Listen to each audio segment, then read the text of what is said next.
The following story will likely not end happily.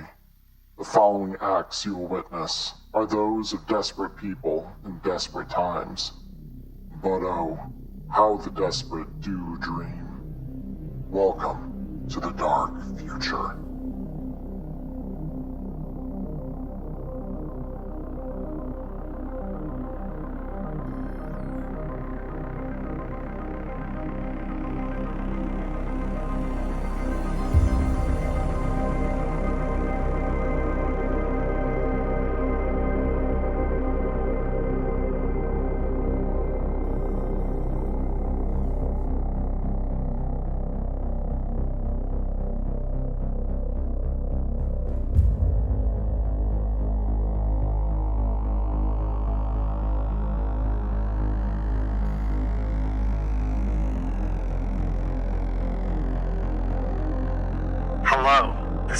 Johannesson for N54 News. Our lead story today comes from Militech, who are preparing their annual DefenseCon Arms Convention, where they'll be showcasing the newest in military technology. General Samantha Young released a statement earlier today stating, quote, Militech is proud to be a leader in Night City for protection tech and public safety. We look forward to showing what is possible even in today's supply-challenged world, and where we see weapons tech moving in the future. We at N54 also look forward to the event and will bring you all of the latest as we cover the convention this weekend. Militech has teased several new designs, including a magnetic wire-mounted gunsling to make swapping weapons in heated situations all the easier. Stay tuned for updates as we bring them to you.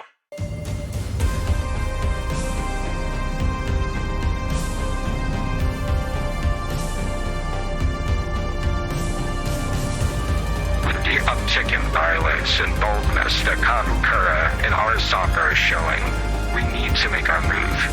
Holding a midnight market tonight, and the brightest minds of the street will be in attendance. I want you all to be there to help the side. After all, you're ankle deep in the situation as it stands, but I don't see that changing anytime soon. I'll see you at the club soon. Stay safe.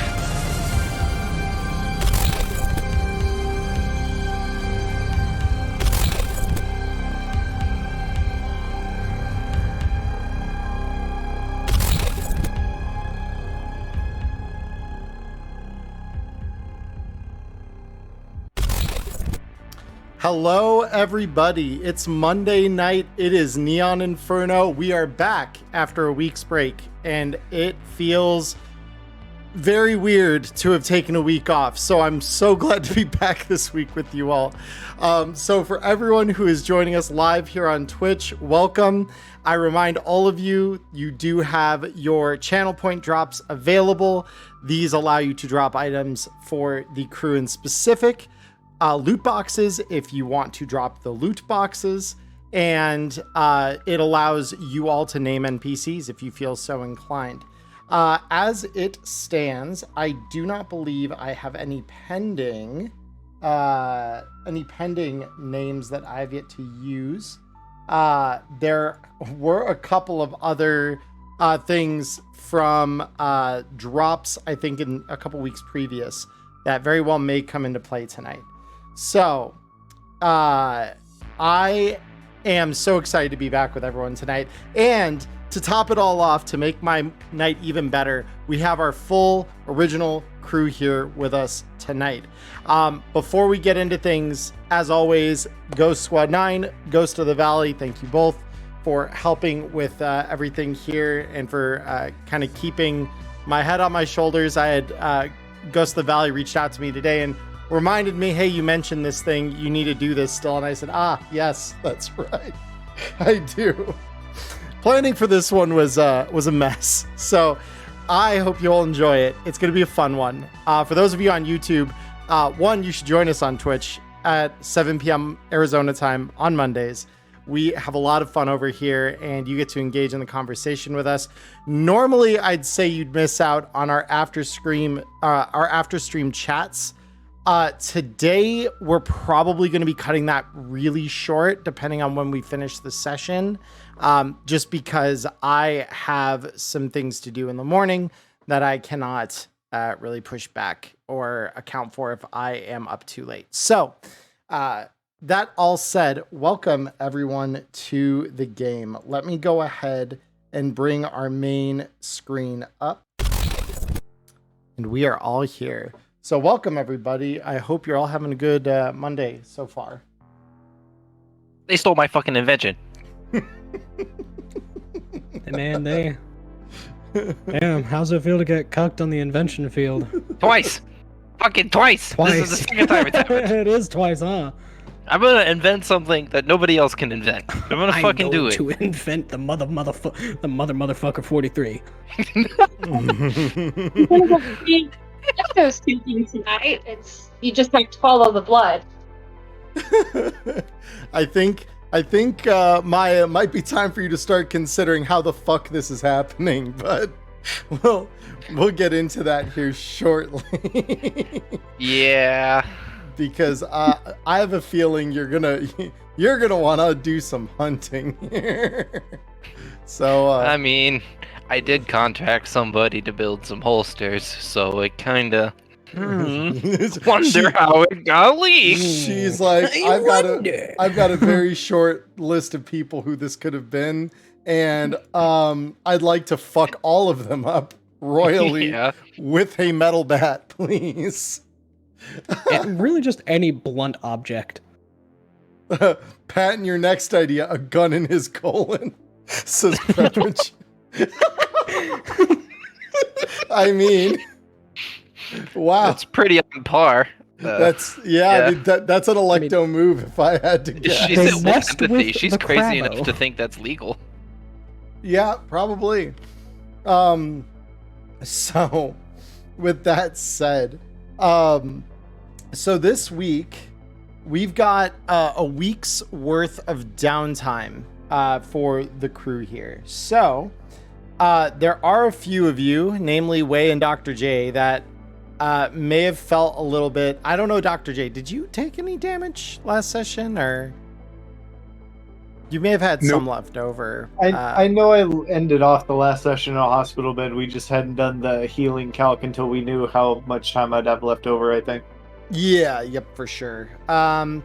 Yeah, so I mean, I think because Dr. J, you do have a little bit of missing HP, but it's like a speed heal off. So realistically, it's not even going to be that hard for you to regain that, depending on how you want to navigate that little problem for yourself. But yeah, you guys have a week of downtime. So in keeping with our normal way of doing things, because she's out for blood, I think I'm gonna come to Maya last here. Yeah, that's a good idea. I'll let her consider how she wants to handle this revelation. So we'll start on the other side of our list here. Persephone, what would you like to do with your week of downtime? All right. Well, I think she wants to go and practice a little bit and get better with her new boob weapons. Oh, fair. Yep. So I was trying to figure out, I think this comes out to 40 IP for increasing heavy weapons. Is it level 1? Yeah, it's currently level 1. It's currently level 1, so you're trying to get it to level 2? Yes. So it'd be 80 IP for level 2. Oh, okay. Well, that's why I talked to you, because my brain is bad at math. No, it's all good. Yeah, because normally the price to do it would be 40, and then it's doubled because it's an X2 skill. Hold on. Stop it. Nope. Everything. No, I'm. Also, to the crew here, I do want to mention the night market has been loaded into our DM, the cast DM. So if you want to look in advance between everyone's downtime and see if there's any items in that list that you would feel like buying at the night market that you will get invited to here at the end of our downtime, by all means, have a look. Cool. Yeah. And I will check that I did that right. Just keep me honest. I will. Oh, you're writing notes again. I know you. Me? Yeah, better with boom boobs. Yeah, that's decreased by 80. You did it.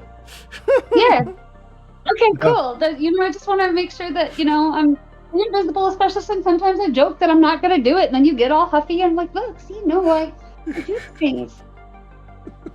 You will get all like, okay, make sure you do it. I'm like, yeah, see, look, I do things. I leave you a cute little note, too. So, will that give me, can I do something else, or is that like the whole thing? No, so leveling up with heavy weapons is something that doesn't really take downtime to improve a skill, because the idea is you're kind of passively able to just kind of do that as part of whatever else you're doing. So then she wants to work on her latest song, and it's definitely not I Want the Boom by Skindred. Okay, sounds good. So let's have you, because there's something I discovered somewhat recently that it may affect the skill points you want to spend potentially. We're going to do 2 checks. I'm going to have you roll composition, and I'm going to have you roll play instrument. Okay. My play instrument is pretty high, I think, but my... Yep. Composition is a 0 for you. Yeah, well, because that's not a skill we've ever used. Yeah. Hold on. It was brought to my attention that for... Okay, that's a 15. That ain't bad. Well, since I've never used that skill, like, I didn't even know it was one, so yeah. Hold on. No, I was under the impression that it was just for, and I should probably reveal these rolls, huh? That would be... Give me a sec, because it's not in a performance skill, so give me a second. No, it's on the education skills. Yeah, it's education, just below business. Yes, I see it now. I was like in before she crits on it. Okay. No, that's pretty good. Yeah, so let me roll something here real quick. I think that's not a tech skill, because then I would be like, fuck. Yeah, let me do this real quick. Okay. So yeah, we'll work with that. So you put it together. It's maybe a little shakier than you would like. You're finding yourself a little bit distracted by not only the thoughts of like, I've got to get better at firing my new weapon, and like that occupies a decent part of your mind, but also the fact that like these recent attacks and the recent like violence that's happening, and you know that Kahukura is behind it. It doesn't help you. If anything, it's kind of like distracting you, and if you're feeling a little angry. That all said, you do still manage to scrounge together a good 140 eddies from downloads of the new single once it goes up on the garden patch. How much? 140. 140. Okay, I am also going to be adding some points to composition. Can you make sure that I did that math right? Swear to God, this is gonna start becoming like your short series of Erica asking me to check her notes. Wait, that's your eddies. Hold on, these are your improvement points. Moving the goalposts. Yeah, well, sometimes you discover what a skill is useful for. That's not my fault. So yeah, with that said, that will take your week. And so we now go to Dr. J. Dr. J, what would you like to use time for this week? I have a pretty easy agenda. Number one on agenda is as soon as I would have got back to the hotel, or to my apartment rather, from the last session, I would have instantly threw my body armor jack into my little repair thingy. And because it was at 1. Yeah. It wasn't doing so hot. So I'm assuming that during that week of downtime, that would be back to 11 by then. Yeah, it only takes a day. Yep. Okay. So I will repair that myself, and then definitely want to heal. So whatever time it takes for me to heal, that'd be great. Be 2 days or 1 speed heal. I'll just do the 2 days at that point. Yep. Okay. I don't speed heal. Which is the other thing I was gonna say. I found a bunch of stuff you said I could use for reagents in that storeroom, I think. You did, yes. I'd like to craft some speed heals. Okay. That'd be nice. Okay. So yeah, I mean, you've got pretty bountiful supply of reagents here. So, how many hours do you want to spend dedicated to that? And what was it? How many per hour? I forget. You get up to a number of doses equal to your medical tech pharmaceuticals skill, which I believe for you is a 2. 2 per hour. Okay. Yeah, so you could make up to 2 doses of something per hour. Cool. So let's dedicate 3 hours.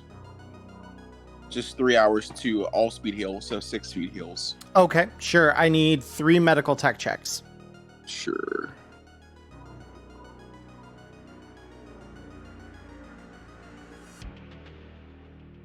See here.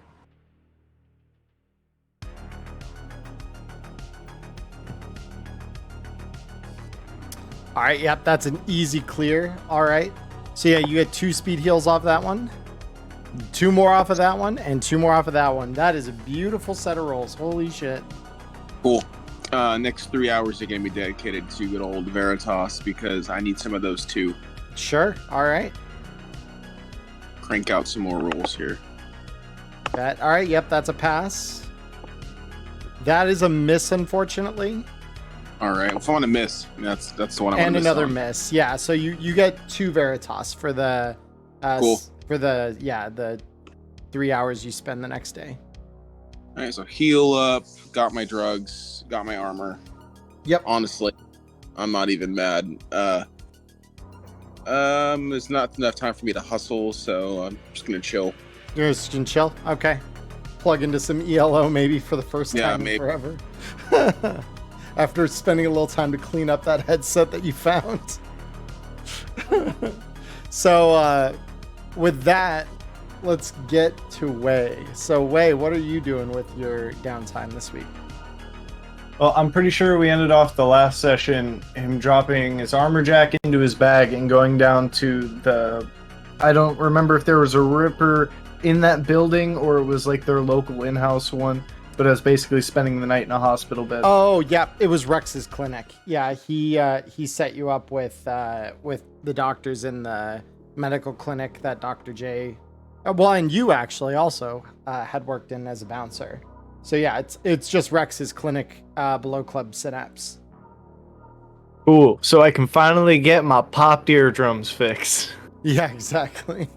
Yeah, so let me double check here. So you've got a broken arm and a damaged ear. Holy shit. Yeah, I'm still busted up from the original fight. That's what I was saying. I had a lot of damage left over. God damn. Okay.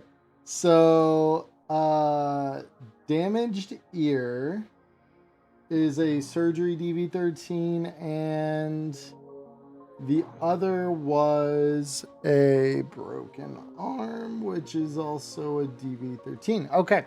So, yeah, I mean, really, the only thing you have to pay is just kind of the cost for surgery to repair all of that, and it's really just going to run you 100 eddies.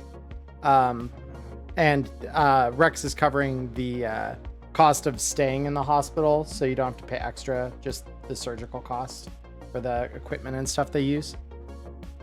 Cool. I'd imagine they performed surgery on the first night. Could I get dosed with speed heal on my way out the door the next morning so I could just have the week? Yeah, we could do that. Cool. And how much would they charge me for the speed heal? Another 100? Yeah, another 100. Mm-hmm. So there's 200 for the medical care, and then I can just make all that happy again. Yep, and then sorry, my spend your week. hotkey for mute is 0 on my numpad, so whenever I go to type a 0, I have to take a break in talking. Yeah, it's all good. Okay, so from there, he can finally head home, knowing what he does about Yuria now. He's not necessarily going to bring it up to her directly because he doesn't think that she knows, and just get her somewhere where she can get checked out. Like, I'm trying to think of how you would go about trying to get her to do that, because she's... If you want some time to consider it, we can pass to Zeke for a moment while you kind of think about it, because I wasn't sure kind of how far ahead you thought on that. So it's up to you. You can either do something or we can skip you for a moment and come back. Give you a couple minutes. To think. We can run through it real quick, because sure. Unless dialogue crops up, then that'll be a fun time. But my imagining would just be kind of bringing up while they were rescuing me, some extra stuff kind of came up, and we need to get you checked out a little more thoroughly and try and get her to probably a more competent Ripper doc than Fildo. So I'd probably try and get her to Rex's clinic under Synapse and try and get her settled in there for however much time they want to just kind of look her over and try and find anything physically still in her head. Sure. Let me pull her character sheet up here.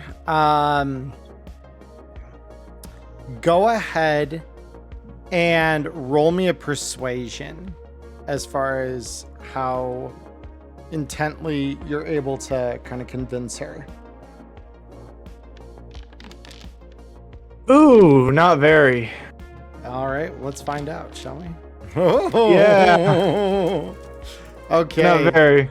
And she, so when you tell her, like, hey, some things came up and we really need to get you checked out by someone other than Fildo, says I got therapy for like the last week and a half. Like, I'm glad you're back, but I trust me, I'm fine. All right, just keep in touch if anything does change. Yeah. And we're just gonna kind of reluctantly head out and go back about his business. Okay. So you've still got the week, because we can pretty much condense all of that into a single day. Yeah, he's gonna go out and hustle and just try and avoid the awkwardness that's waiting for him back at the apartment. He's like, I don't know how to fucking deal with this. Yeah, let me get the tables up here. Bear with me just a second, because for whatever reason it's being goofy right now. Okay, here we go. Solo hustle. Yeah, go ahead and roll me a d6. Roll d6. Bam. All right. So, and Wei is a solo rank 4. He's just a base rank. Gotcha. Yep. So you push out into the city and try to look for work. You get this overwhelming sense, like every time you enter one of your normal like bars, or any of the normal like solo haunts and hubs throughout the city that you've known to like pick up occasional gig work from, some low-level fixer or just some from independent contract or contact there. You feel eyes all up and down you, and it's causing you like this sense of overwhelming unease when paired with what you've just experienced.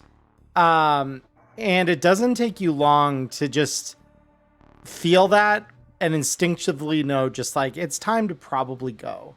And this happens all throughout a day where you're just looking for work. And you're unable to find work despite being noticed, and you know you have a reputation now. So you find it almost odd that you're not picking up work like you should.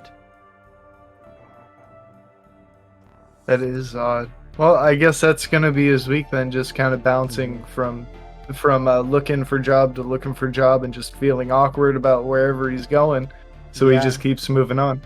Fair. But before we move on to the next person, I want to remember my armor should be repaired now, right? Because I threw it in the bag. Yeah, it only needed a day. So pretty much from like day to day while you were in the hospital, it would have recovered its durability. Cool. I just like to double check before I push buttons. Yeah, totally get it. Next up, we got Zeke. Zeke, what are you doing with your week of time? Yeah, so before I get into the downtime, I do remember at the end of the last session, I picked up, I believe it was Typhoon's, I believe it was his tech glasses that I found in the locker room. You did, yeah. Yes. Do we have those on my gear list, or is that like not a physical thing that actually did exist? Because I don't see it here. Because his, as I recall... Yeah, because I have my my Urban Flash mirror shades, but I remember picking up his... Oh, yeah, his glasses. actual, like... Yeah. His, like, really high grade. Because I picked up his old ones that he just left in his hotel room as well. But then I found his tech glasses. Yeah, give me later. 2 seconds here. I'm just making sure that this doesn't have anything installed in it. I don't think this does. Awesome. So this, and then this, and then this. There you go. So if you look in the cyberware section of your gears tab, you should have it all now. Alrighty. There we go. Just wanted to make sure I had that on paper. But no, totally. For my downtime, I think I just want to get around 50 more rounds of very heavy pistol, armor piercing ammo, and a new bulletproof shield. And then after that, it'd just be a hustle if I can. Yeah, so the bulletproof is 100, and you said you needed which kind of rounds exactly? Armor piercing for a very heavy pistol. And you wanted 50 of them? Yes. Okay, so that's 500 eddies then, for those. Alrighty, so 600 total. Yep. And then, yeah, and you're welcome to hustle. Go ahead and roll me a d6 whenever you're ready. And rolling 5. All right, let's see what we got. Huh. And you're a rank what, Rocker Boy? 4 or 5? 5. 5. Oh, baby. All right. So there is a pretty like hardcore punk act that has been making waves in the scene for a while. You probably have downloaded some of their pop media off of The Garden at some point, without a doubt. They're definitely in your space. And after the whole shit you guys pulled at Dead Drop about a week and a half ago, their guitarist literally hits you up over a DM on the Garden Patch and just says, hey, so had some flaky asshole drop out on us last second, so we got an opening spot. We saw some of the shit from the people at Dead Drop. It's pretty fucking sick what you guys pulled off, so we were hoping you might be able to do some pyrotechnics and open for us. We're opening at Atlantis next week. You in? Oh yeah, we're in. And Atlantis, is like, it's kind of, you might think a little past its prime, but it's one of the most storied clubs in Night City. Like, before the afterlife existed, the Atlantis is where you went if you were a high-end solo to find gigs.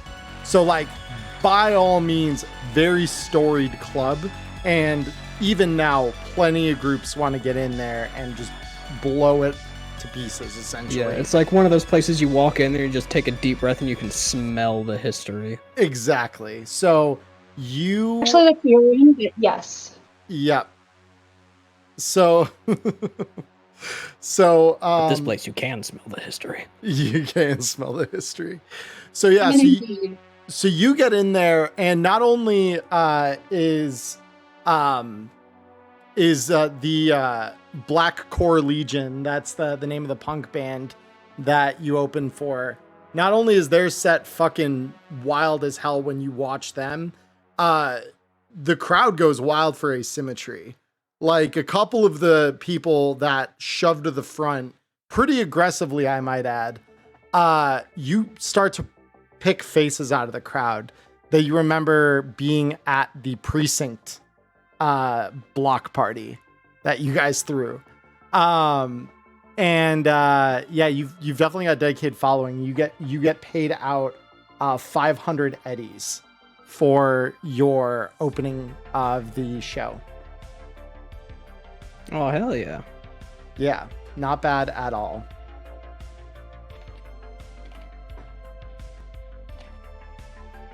So, but yeah, you also make a contact out of Spikes, the lead guitarist for Black Core Legion as well, who hands you his card and his agent info essentially, and just says, "Yeah, I'll hit you up if we ever need another act. You guys were fucking sick out there." Hey, this is what I love doing. And you look good doing it. Keep it going, Chum. And he kind of like bumps you on the shoulder as they kind of head off to probably drink at some dive bar when the show finally does come to a close. So with that, so that constitutes your week in terms of like prepping, going to the gig, running the gig, getting all that done. And you find sleep the night before our action is going to have, or where we're starting our action for the weeks. That is to say, you find good sleep the night before, just being proud of like, this is what I've become now. And last but not least, we come to Electo, who has unfortunately been made aware on the scream sheets that her brand new invention, her cable managed weapon system, has been somehow stolen by who knows? A Militech engineer somehow. So the first thing I want to do is I want to run a electronic security tech check on my agent just to make sure it's not compromised. All right, good stuff. Yeah, field expertise is definitely an included part of the role. Go ahead. All right. Six. Not the best roll, but at least I got it out of the way, right? It's a 16 though on a crit fail 4. What the hell? That's still insane. Yeah. So you run your usual diagnostics, both physical and digital, on your agent, and they come up clean. You aren't finding any bugs on the agent itself. And you even think a little bit about, like, as you're running the diagnostics, you're like, when has this thing even left my like person, my pocket, my bag? Like, have I ever taken this thing out in the last like 4 months, really, given it to anyone else? And like, you even rack your mind to that extent. You can't even think of a time where someone could have like loaded a bug on this thing. Okay. The second thing is, for my new fabrication project, if I'm remembering correctly, last time I tried to do it but failed, right? Last time, yes. You tried to invent, I believe, and failed. Yep. Yeah, I think I haven't invented it yet. I think you're right. Yeah. So I want to go pay a visit to I forget that I haven't had my actual notes, like my actual computer to take my notes like normal with me, so I don't remember the name of the tech that I contracted out, but I want to pay them a visit as long as I will still have enough time to attempt or to do the full week of invention, assuming I manage to succeed. I would say we can allow for that. Absolutely. Because that's the only other thing besides inventing that I want to do. That is totally fair. So we come to Tungsten's workshop, which is just a few blocks away from the edge. And Tungsten looks at you as you walk in. And I'm assuming as you walk in, how are you carrying yourself into his workshop? Let's begin there. I'm not going to make any assumptions about the way you're carrying That's fair. yourself. Yeah. She would be trying to pass off like she's normal, not like in an active way, but she's not trying to look menacing or anything, but she's also insane. Sure. She's insane. So who knows how good she is at that. So are you so you're actively trying to conceal the fact that you're like angry? No, as you walk I in? am not actively trying You are to. It's not more like a suppressing. passive thing. Yeah. Got you. Okay. I'm not even gonna have you roll for it then. So Tungsten sees you walk in, like storm cloud written over your face, essentially. And he is usually a pretty happy looking guy, right? Like not super grumpy, not super like easily perturbed. But when he sees you walk in with this look on your face that is probably nothing short of, I want to fucking kill this guy. He looks at you and his expression goes from one of just like oh, hey, welcome. What's going on? And he kind of like looks at you almost half defensively, like he's not sure what you're about to do. I would like to do a perception check to see if there's anything new in here that was not here the last time I was. Interesting. Okay, yeah, sure.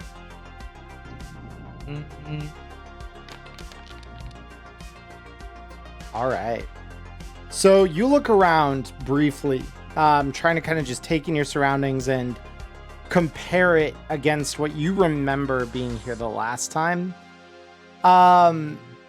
And you don't see anything really that out of place, just like your workshop can tend to be.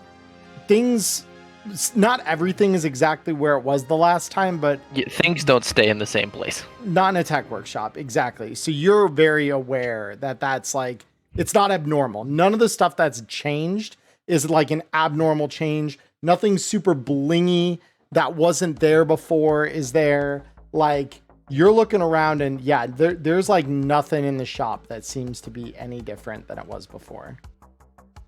Okay, so I'm gonna, I know what I want to say. I gotta think about which part I want to start it with first. Okay. Okay, so I'd walk up to him, and then I would put my hands on the counter. I'm not brandishing any weapons.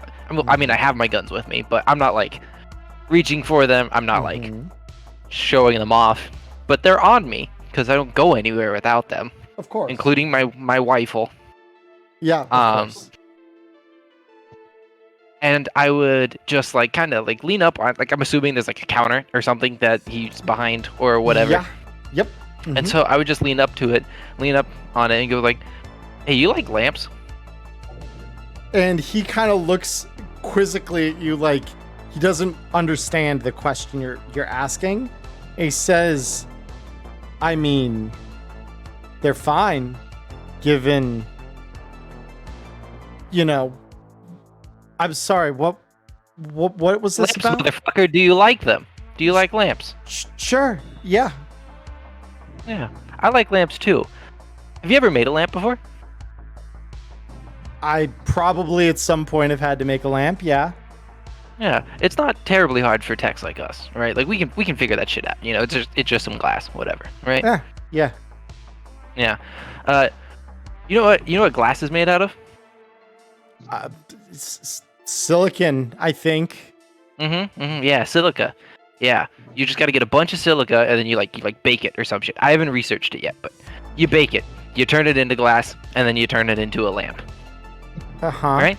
You Yeah. following me here? Yeah. Okay. So far. I've got this corner in my room. It's not lit up well enough. I just haven't found the lamp to do it yet, you know? I look at all the lamps I see. None of them fit my particular decor. You understand? Sure. Yeah. So there's silica goes into the glass, right? Yeah. Yeah. You want to know what can be found inside of human bodies? And he kind of is taken aback by that comment, and he says, I think you're about to say silica, and I'm not quite 7 sure grams why. of silica per the average person. Yeah, and I need a new lamp. And I could take some silica, and I could turn it into glass, and then I could turn that into a lamp. Are you following me? You see the logical... You're a tech. You understand how this works. You follow this process, right? Or are you a bad tech? No, I'm following this process, Okay. and he's looking increasingly worried with where this is going. Okay. All right. Yeah. I'm glad you understand. I wasn't sure. Now, here's the thing. I want to build a new lamp, right? Now, you can tell me who the fuck you leaked my design to, and they can be the first little bit of silica in my lamp. Or I can turn you into it. You take your pick, buddy. And he looks at you, says, I'm sorry, what? What do you mean leak? I don't do that. That's not what I do. Do you see where I work? Do you see the people I work for? Do you think if I leaked anything to Corpse that I would get? Oh, that's really funny that you said corpse because I didn't. I didn't say who it was leaked to.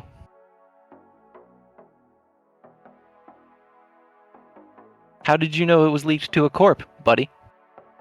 I get to read the screams just like you do. Sure. Do you want to be the first little bit of silica in my decorative new table lamp? Or do you want to tell me who you leaked my holster to? Because when I contracted you out, I didn't really care if it got leaked, to be honest. I was like, sure, I'll get this guy to make it for me. I need some extras. I don't really care. But now that it has been, I found out I actually do care. I do care a lot, actually. And he kind of looks at the counter for a moment and he says,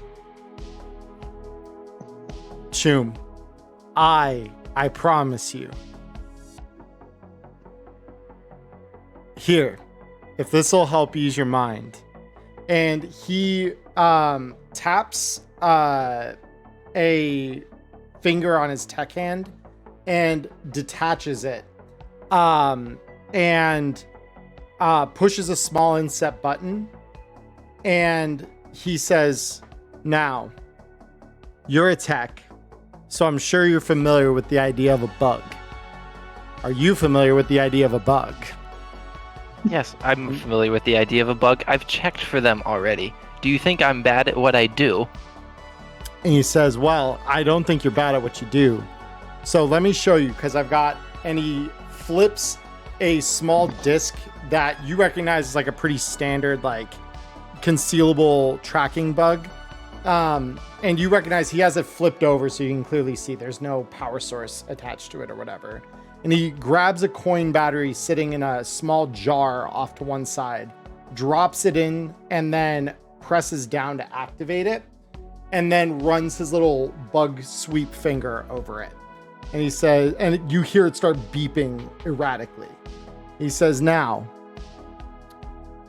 that you know this thing works, he lifts the coin off, throws it back into the little jar that he pulled it out of, and moves the now power down bug off to one side.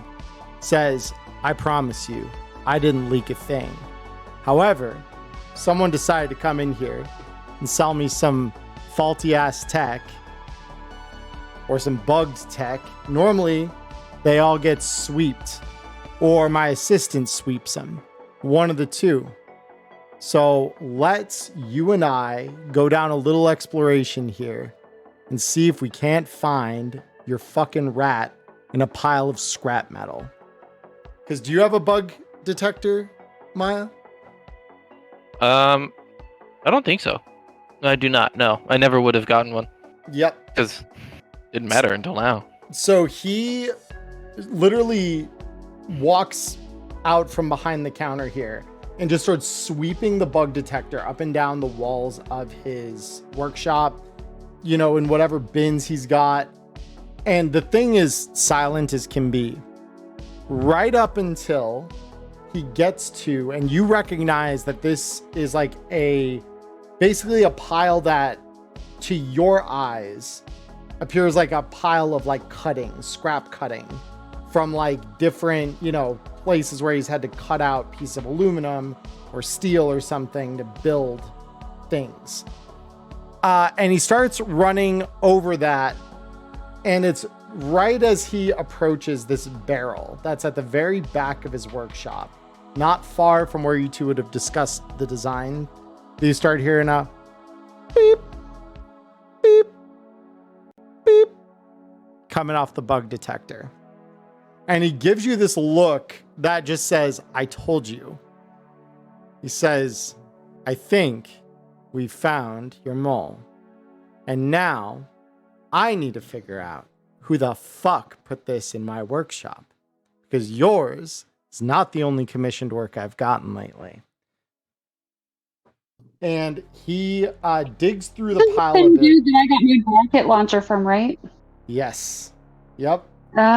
Oh no. Uh-oh. So It's kind of it's too powerful for the hands of the government. No. And so he finds almost identical in shape and size to the coin he pulled out, the little coin bug he pulled out on the counter for you as a display. He pulls it out of this pile of scrap metal after sifting through it for a few minutes. And he flips it over to you after removing the battery. And he says, and now I leave the work to you. I don't like to go off and do that edge runner shit. That's why I got this place.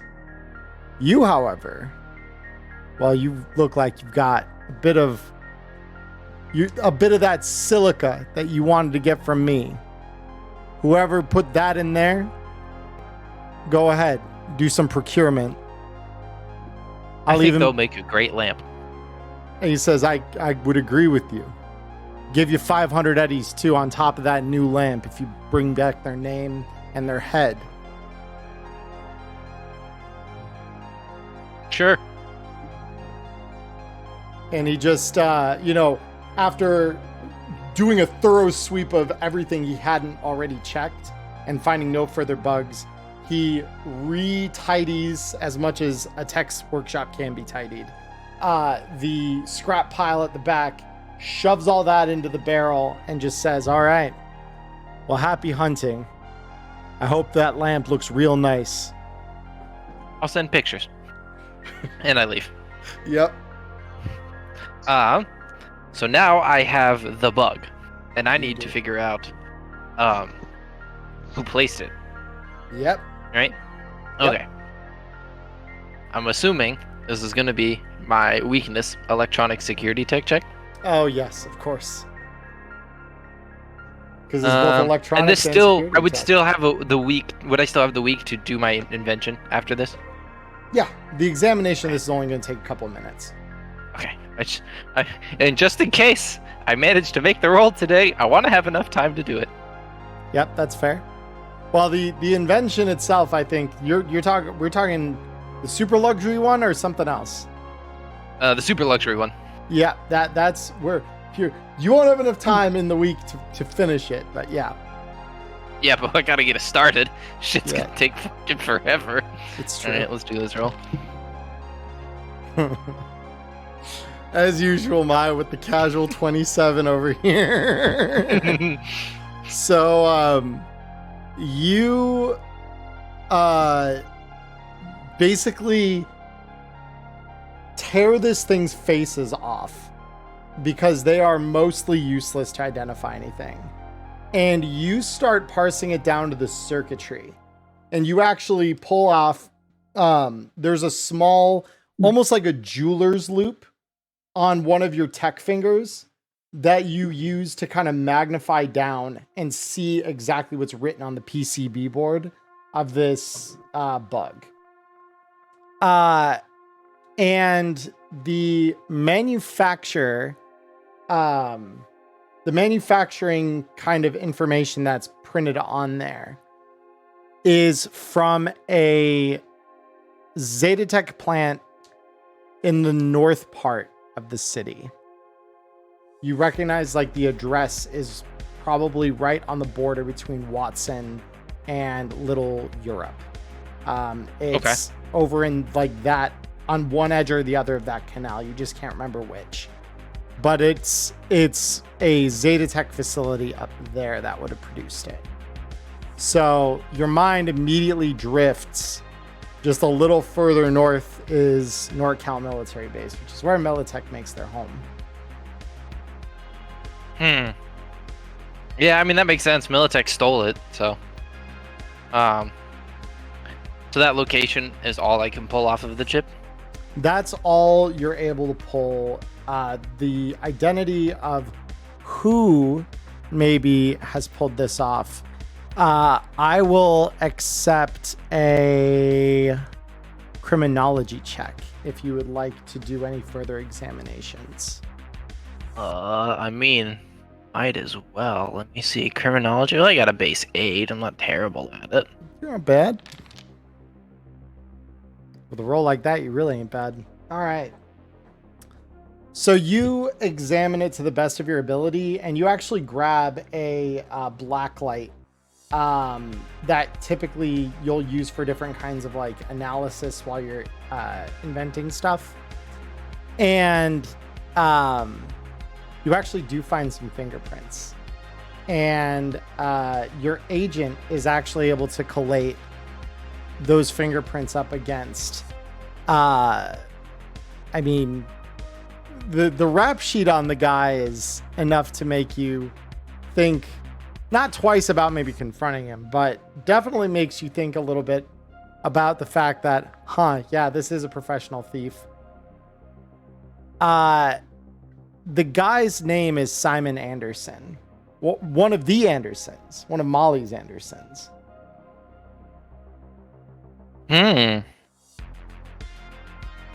Okay. That is some good information to go off of. That is some good information to go off of. So at this point, it's at the beginning of the week. I would probably send a text to our Edge Runner group chat where we send memes to each other in between getting shot at by corpos. Yeah, memes and selfies. And I would just send a text and just be like, "You want to make some lamps?" That question mark? That's kind of it. I probably wouldn't feel the need to expand further than that. Question mark, dot, sure, question mark. No, and then like I would just respond with like a thumbs up to it, like react to the thumbs up when you're like, sure. I'm like, nice. Well, Persephone would be like, what kind of lamp? Is this like a dick lamp or is this like a body lamp? I mean, I'm down either way, but I just need to know what to bring. It's a what It's lamp? definitely a body lamp. Definitely body lamp, okay. He's down either way, she just needs to know what gear to bring. Because dick lamp needs different gear than body lamp. True. That's very true. Yeah. I will be writing a guide to life via the point of view of Persephone. If anyone is interested, it's just all about, is it a body lamp, dick lamp, what gear to bring? How do I get ready for my day? I really need to see this, and I want to see this on the I really want to see this on the Cyberpunk Red subreddit. That'd be incredible. You know, that'll be my first little side piece that I write. I'll just like, here you go.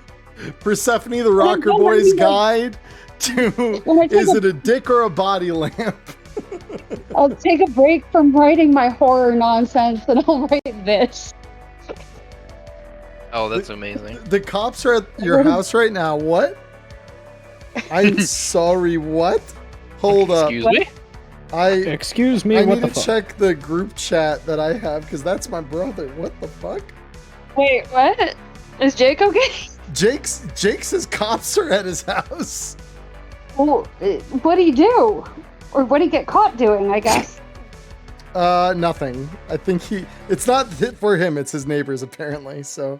Good You shit. know what? He lives in Sholo, so that makes sense. I'm sorry that it hasn't happened sooner is shocking. Nothing this time. You do nothing this time. Jake and Anna were telling me that he was right about Sholo, and I'm like, I'm sorry, I didn't want to be right. the great doxing. I mean, it's okay. Like, time to leave Sucksville. You've been given a reason to leave. Many. It's a loving shithole. I You've been doubt. making Flagstaff and not by much. I'm pressing X to doubt that, but that's okay. Anyway, back to the game itself, Maya. So are you just gonna roll then for invention, or are you gonna pursue leads further, knowing that it will take time away from you this week? I want to pursue leads, but I want to get my invention done first. Okay. So you do recognize that if you use invention time right now, it's gonna cost you your next week of downtime as well. So this will be, you're gonna be doubled up because that's how much time you need to spend on this. Yes. Okay. Cool. It's not going to get invented any other way. You got it. Yep, let's see the invention roll. All right. What's the DV to beat again? 29. Jesus Christ. Yeah, even for your legendary rolls, it's a pretty high one. Yeah, that sounds a little rough. Can I put luck into this? I You forget. can. Oh, you absolutely can. All right, I'm putting all 3 luck into it The upside. Yeah. All right. Sorry. Damn it. That's not it. Yep, and you still burn the next downtime you have, next week of downtime you have after this. So you begin your Really? invention. No, because I thought it was only halftime. Yeah, what it it's a takes. month. It's a month for super luxury. Oh. Yeah. So it's 2 weeks Alright, of time you need. So you aren't even sure that it's failed yet. You're just looking Yeah. at it and you're like, yeah, this logically looks like it's going a good direction. And that's where your agent will ring at the end of the week to remind you it's time to go touch whatever passes for grass in Night City these days and probably go to Club Synapse. So with that said, you all get a message from Rex, which you heard in the opening, inviting you all to a midnight market that he is hosting near Club Synapse. Not all that different from the one Persephone that you specifically remember attending back at the submission. And the Lector too. You both were there for that. So the two of you would have memory of this. The rest of you, it would have probably been, for Zeke, probably was performing Little China, and for Wei and Dr. J, it was Tuesday. It's them hanging out, doing their jobs at a midnight market. This time, you're going as edge runners to the market, though, not employees. So Rex invites you all there, and he tells you he is going to send a limo for you to bring you to the club. So he encourages anything that you need done, or anything you need to take care of, to do so before about 3 p.m. when he's sending for his driver to come grab you.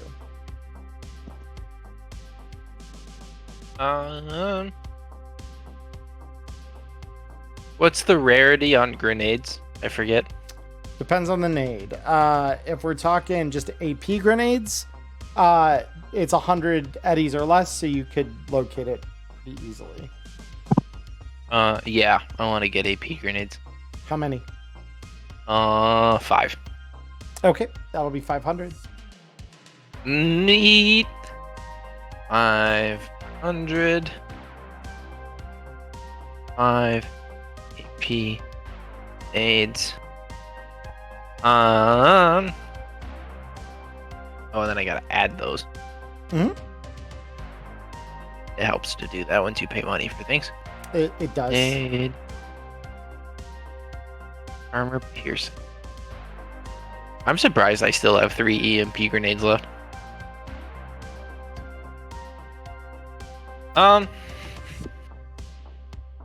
Oh wait, no, didn't I use all 3 of those last week? I did. I did use all 3 of those.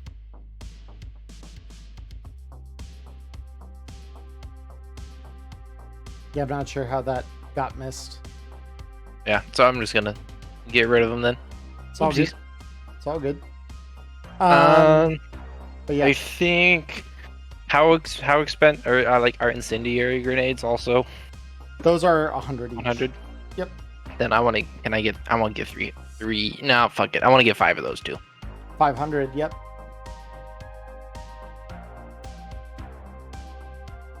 Okay, and then that's all I want to do. Very cool. Awesome. Anything else from any other members of the crew? Nothing for me.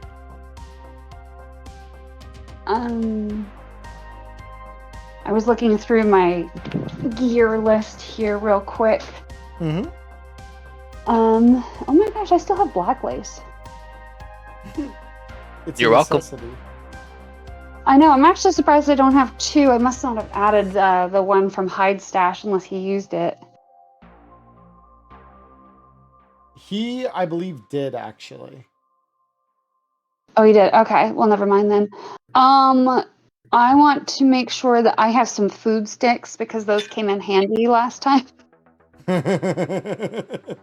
Okay, cool. Yeah, go ahead and buy that. How much are those? Because I used all of them. They are. Hold up. Let me. Food stick is 10 eddies. They are cheap. Okay, so I will pay 50. Hold on just a second here. Yep.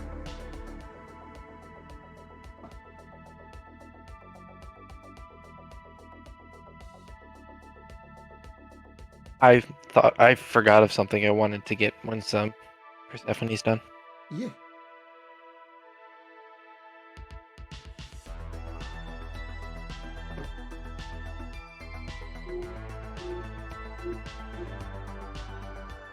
All right, Charlie, can you make sure I did that math right on that?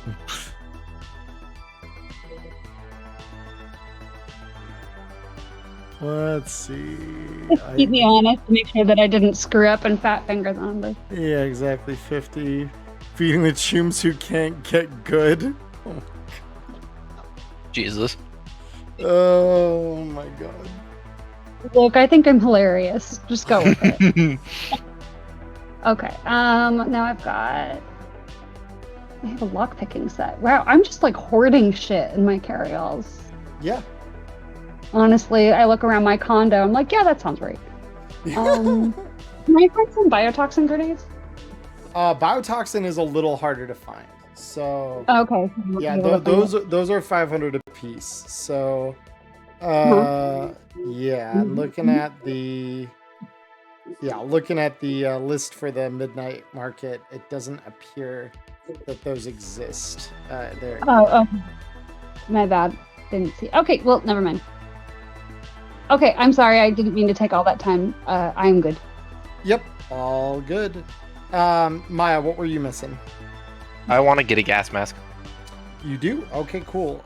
Those I believe are just 100 eddies or less for sure, because it's an anti-smog breathing mask is what you'd get, and it is it's 20 eddies, easy to get. Hell yeah, anti-smog mask. Yep. Okay, cool. That was the only other thing I wanted. All good. Oh, and let me roll for our weather, because the app now has weather rolling in it for the companion, and it's so nice. Hell yeah. Yeah, so we are now in June. So it is a cool 60 degrees Fahrenheit, overcast today. Oh, it's beautiful out. Yeah, it's what we call a good day in Night City. So you all get picked up by Rex's limo around 3 after you completed your shopping. And it drives you in very similar fashion, you'll recall, to a gate guarded by 2. You could, miss them as being corporate guards, well armed, well outfitted.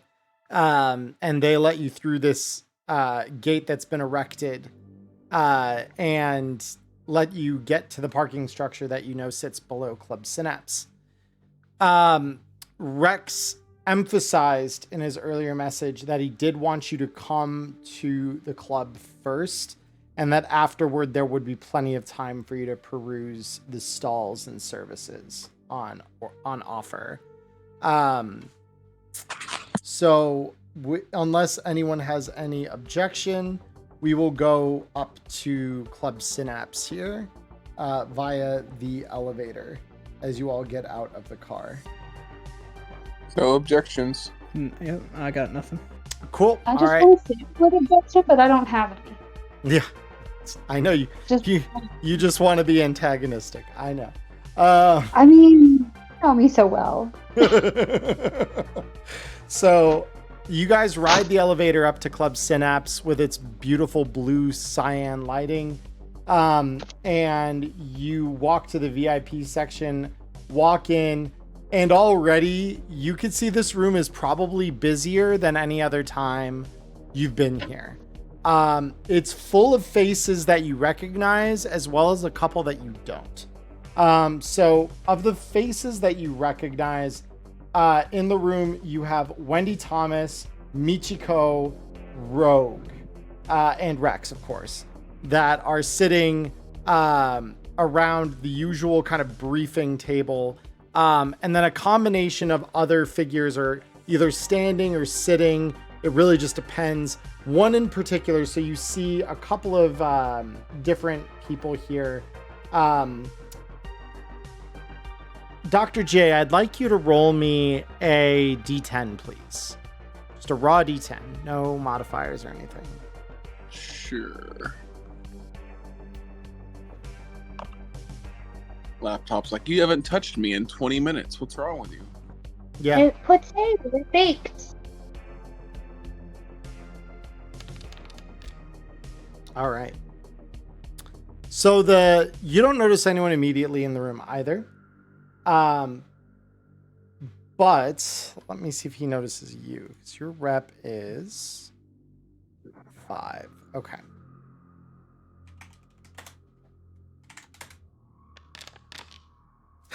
He doesn't notice you either. That's funny. Okay, cool.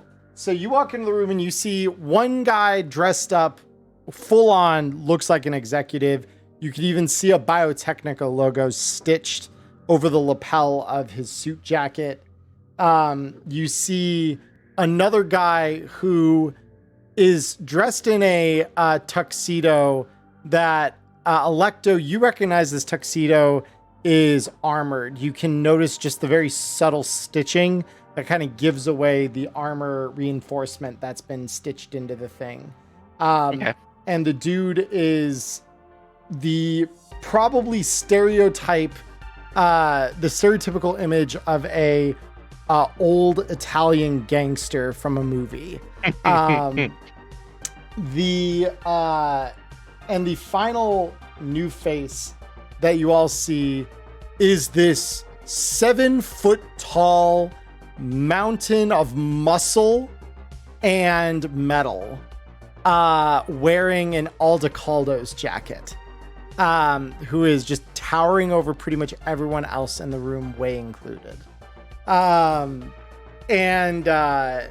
They all are arguing about something, and you hear the man in the Biotechnica suit speak up and says, Rex, I don't think you appreciate this, okay? Look, They had a fucking vacuum bomb, okay? That could have been any one of our fucking corporations over in the new center, okay? That could have been your club here. That could have been fucking any one of us. And if your edge runners hadn't found the fucking bomb, and Rex, grinning ear to ear, looks up at you all and says, "Speak of the devil and it shall come." And you all, as you walk in, everyone's eyes divert over to follow Rex's gaze. As everyone soon as looks, Zeke walks in, his eyebrow, he just pauses, like throws his hands up a little bit, like eyebrow raises, like, who the fuck sacrificed themselves to make this shit happen? and I would flash double peace signs as I walk in. Yeah, and the corpo just kind of slumps back in his chair.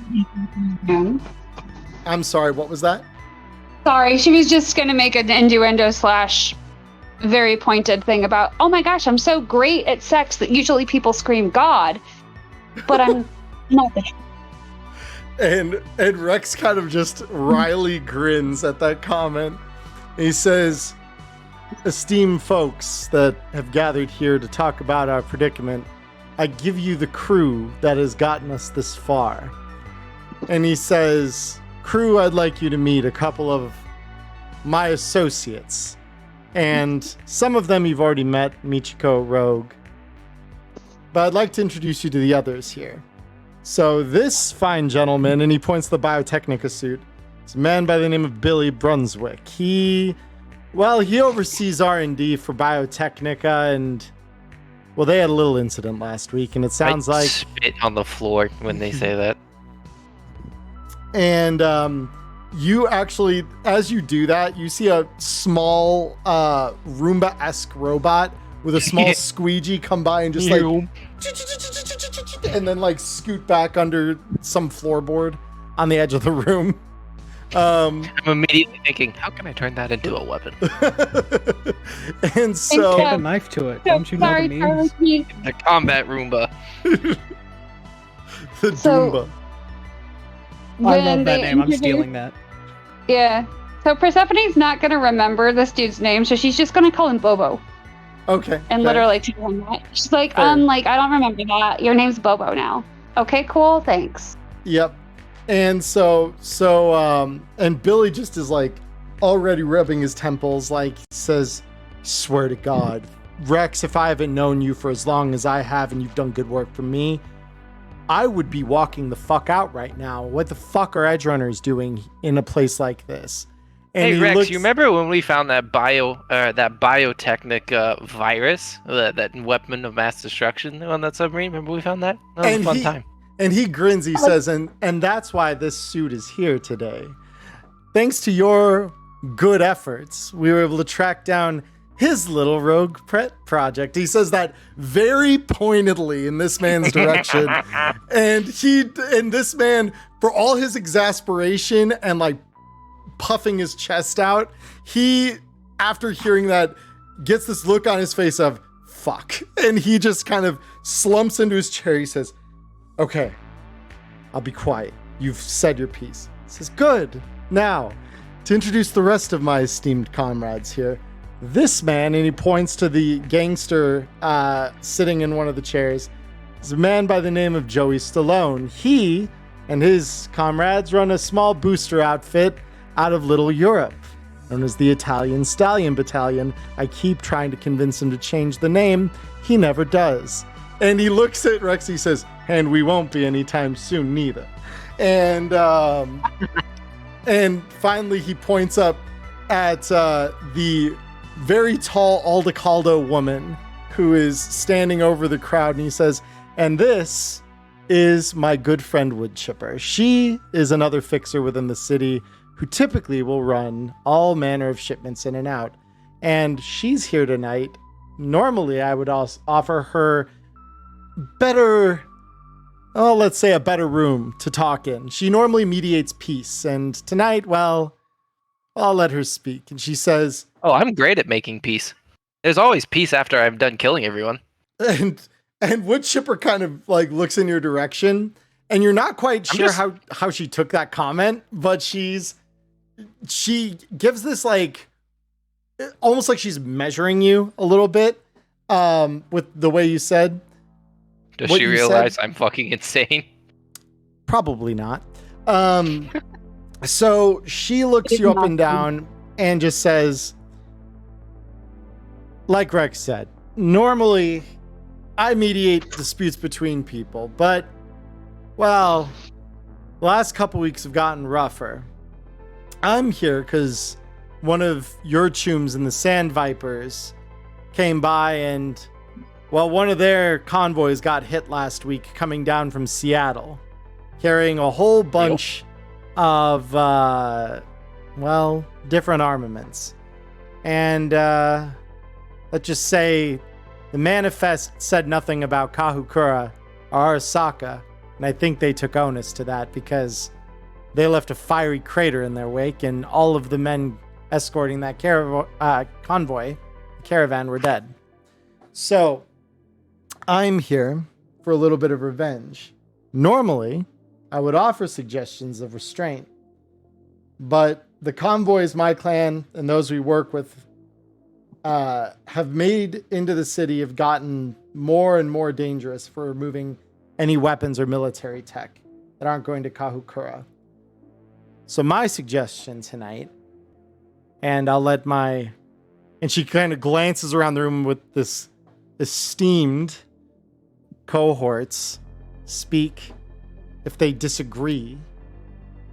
But I say we flatten them under concrete and steel. I'm done losing men and women to these assholes because they think they have some special privilege walking up and down the seaboard with giant guns. I'm fucking done with it. And with that, she gives this aura that probably matches your energy a bit, Maya. And so Electo probably feels a sense of like kinship with this because when she sits down finally, having said her piece, she gives this look over to Rex like that says, that is all I'm saying. But she's got this look in her eye that you recognize as like, I'm gonna fucking do it. I'm gonna kill a bitch. And just to be clear, she's talking about killing the corpos, not the Sand Vipers, right? Oh, yes. No, Okay. the Sand Vipers make sure were the victims. So she says, so. I want to flatten Kahukura under steel and concrete. And I should have invented a nuke instead. Damn it. So, Stephanie at this point has like heart eye emoji going on when she hears that. She's like, well, you too? Like, oh my god. You know what? You're like kind of hot. And she grins and she says, we can always talk once things have cooled off. And oh my goodness, with me it never gets cool. And like leans over to the games. And the gangster over in the corner, Joey, he stands up and he says, yeah, that's obvious. Do you know how hard it's fucking gotten in Little Europe since you guys started your little whatever the fuck you've been doing? My men have been getting shot up. Old movies that my dad watched? Like, aren't you hella old or something? And he looks at you with just utter disdain for what you just said. He says, yeah, why are you doing that? He says, you watch your fucking tongue, bitch. I've been in this city longer than you. That? Oh, yeah, that was sort of my point about the whole old joke. Zeke is just taken aback. He's like, "You bringing the Louisiana sweet heat today, ain't you?" So Electo would have laughed like I did because that was genuinely funny. She's like, "Yeah, that's the fucking point." Duh. And he just looks at you just pointedly, like totally brushing your remark aside, and just says, "You assholes hadn't gone and poked the fucking hornet's nest, we wouldn't all be bleeding like we are. Our people are getting pushed around by these Japanese assholes that decided they want back into the city, and we don't want to catch strays over this shit that you started. They found a fucking vacuum bomb. I am not going to watch our base get fucking leveled in Little Europe." Zeke is just going to step in. He's like, "Okay, hold up. We did not poke the hornet's nests. We are the nest. We were poked." Like, Hate them because they're corpos, not because they're Japanese. Jesus Christ, man, have some dignity. And I mean, he like, you Yep. already are old. Don't add racist onto the list of things that suck about you. and Rex like stands up in a moment of like mediation, just grabs his shoulder and says, "Joey, I think it's time you took a seat again." And so Yeah, Joey Gabagool. Gabagool, go eat some of your mama's spaghetti. and he looks over, just like fury in his eyes, nothing but disdain for all of you. I And love that we have a bonding moment though over heckling the Italian mobster. Yeah, what Like, what a beautiful great family moment. yeah, what a great As group they bonding. say in the good old gangs in New York, forget about it. Forget about Say it. that you do the best bonding by bullying together. That is the best way to truly bond as a group. And so Billy at this point simply says, I mean, I'm not going to get in the way of you pushing around this asshole. And he shoots like a pointed look over to Joey, and he looks up at all of you and simply says, my thinking is simply this. They found you all at least once before, and they came for you teeth full bared. And as I heard Rex tell it, some of you very nearly died. And it looks like you're all, 10 and 10, which is great. But what's to stop them from doing it again? Me. And I smile. The bigger fist will hit him with next time. I mean, Also, perception wait, is when really did we just find this really- vacuum bomb? I don't remember that. I don't think I was here for that. We think I found was it. It was already- in the Molly's apartment complex that we were staying at. Yep. If I Oh, remember correctly, that they planted it there. Yep. Yep. Yep. oh, 'cause was I gone that week? you were, because that was the week where they all went to Dead Drop, and they found information linking that. So That was Oh, that's right. the week where we went to Dead Drop, and we two of us almost dropped dead, and one of us did. mhm. This is the week that my phone turned itself onto Do Not Disturb. Got it. Oh, that's right. I was busy inventing shit that week. Yeah.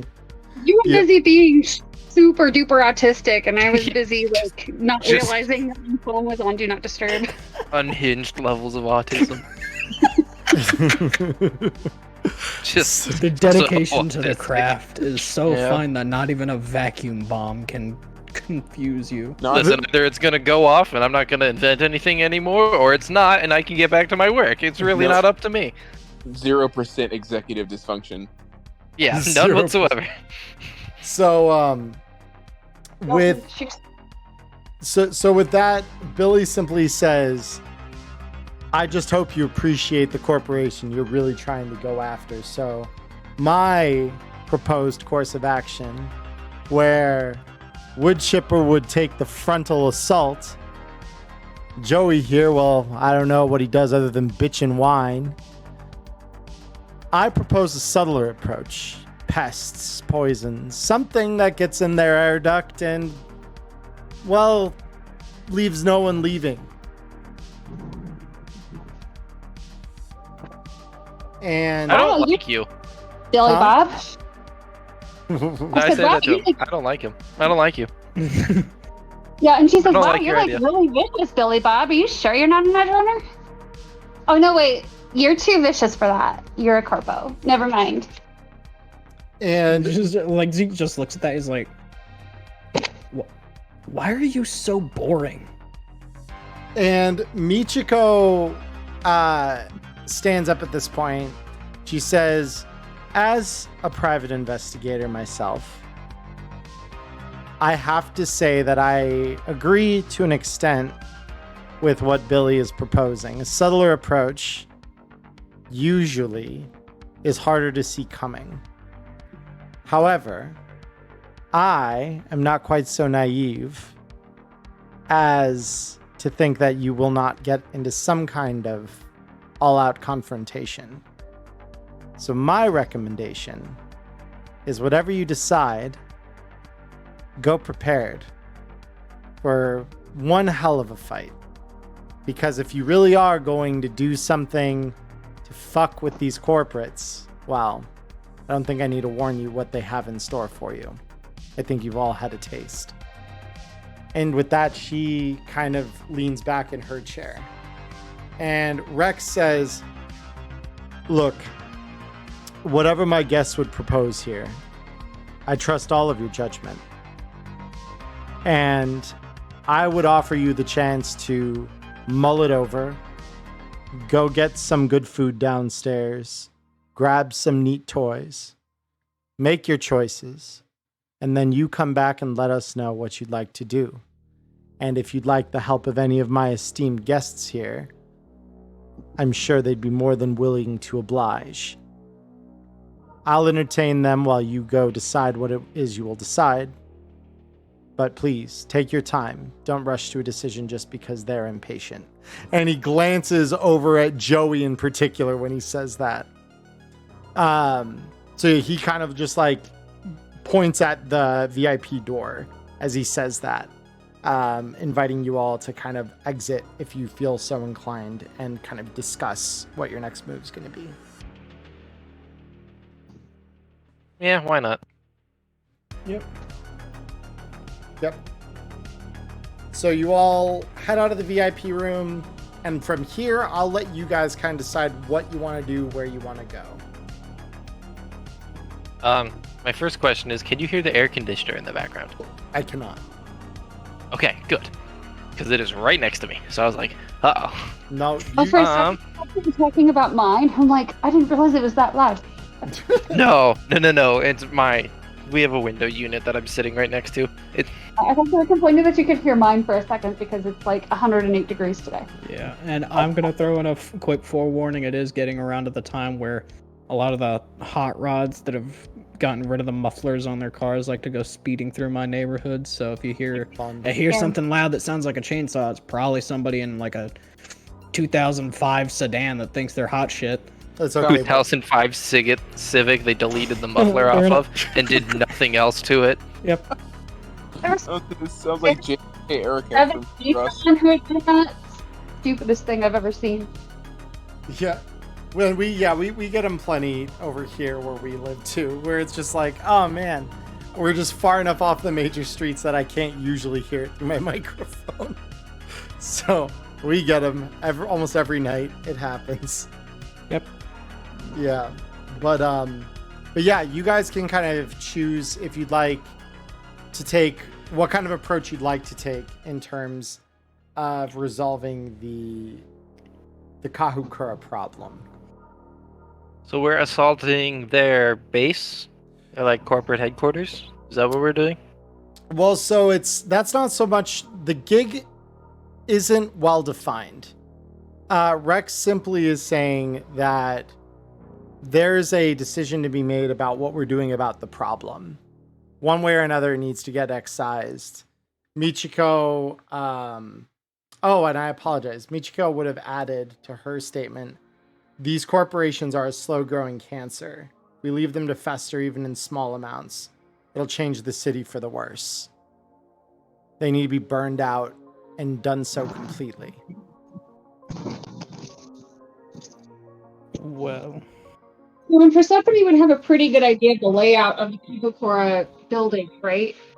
She would have at least decent idea. I don't know that she'd have like a full-on like schematic blueprinted idea of the full building, but Right, but she would at least like have an idea of what the security looks like. Yeah, you'd probably have an understanding of how things looked before you left, at least. If they've changed anything, that's obviously wild card, but yeah, you'd have at least a somewhat dated understanding of what they're capable of.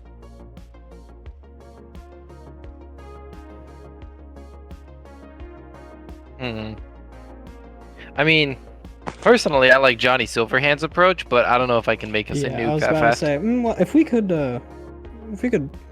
bring the building down, if there's a building here and we don't want it here anymore.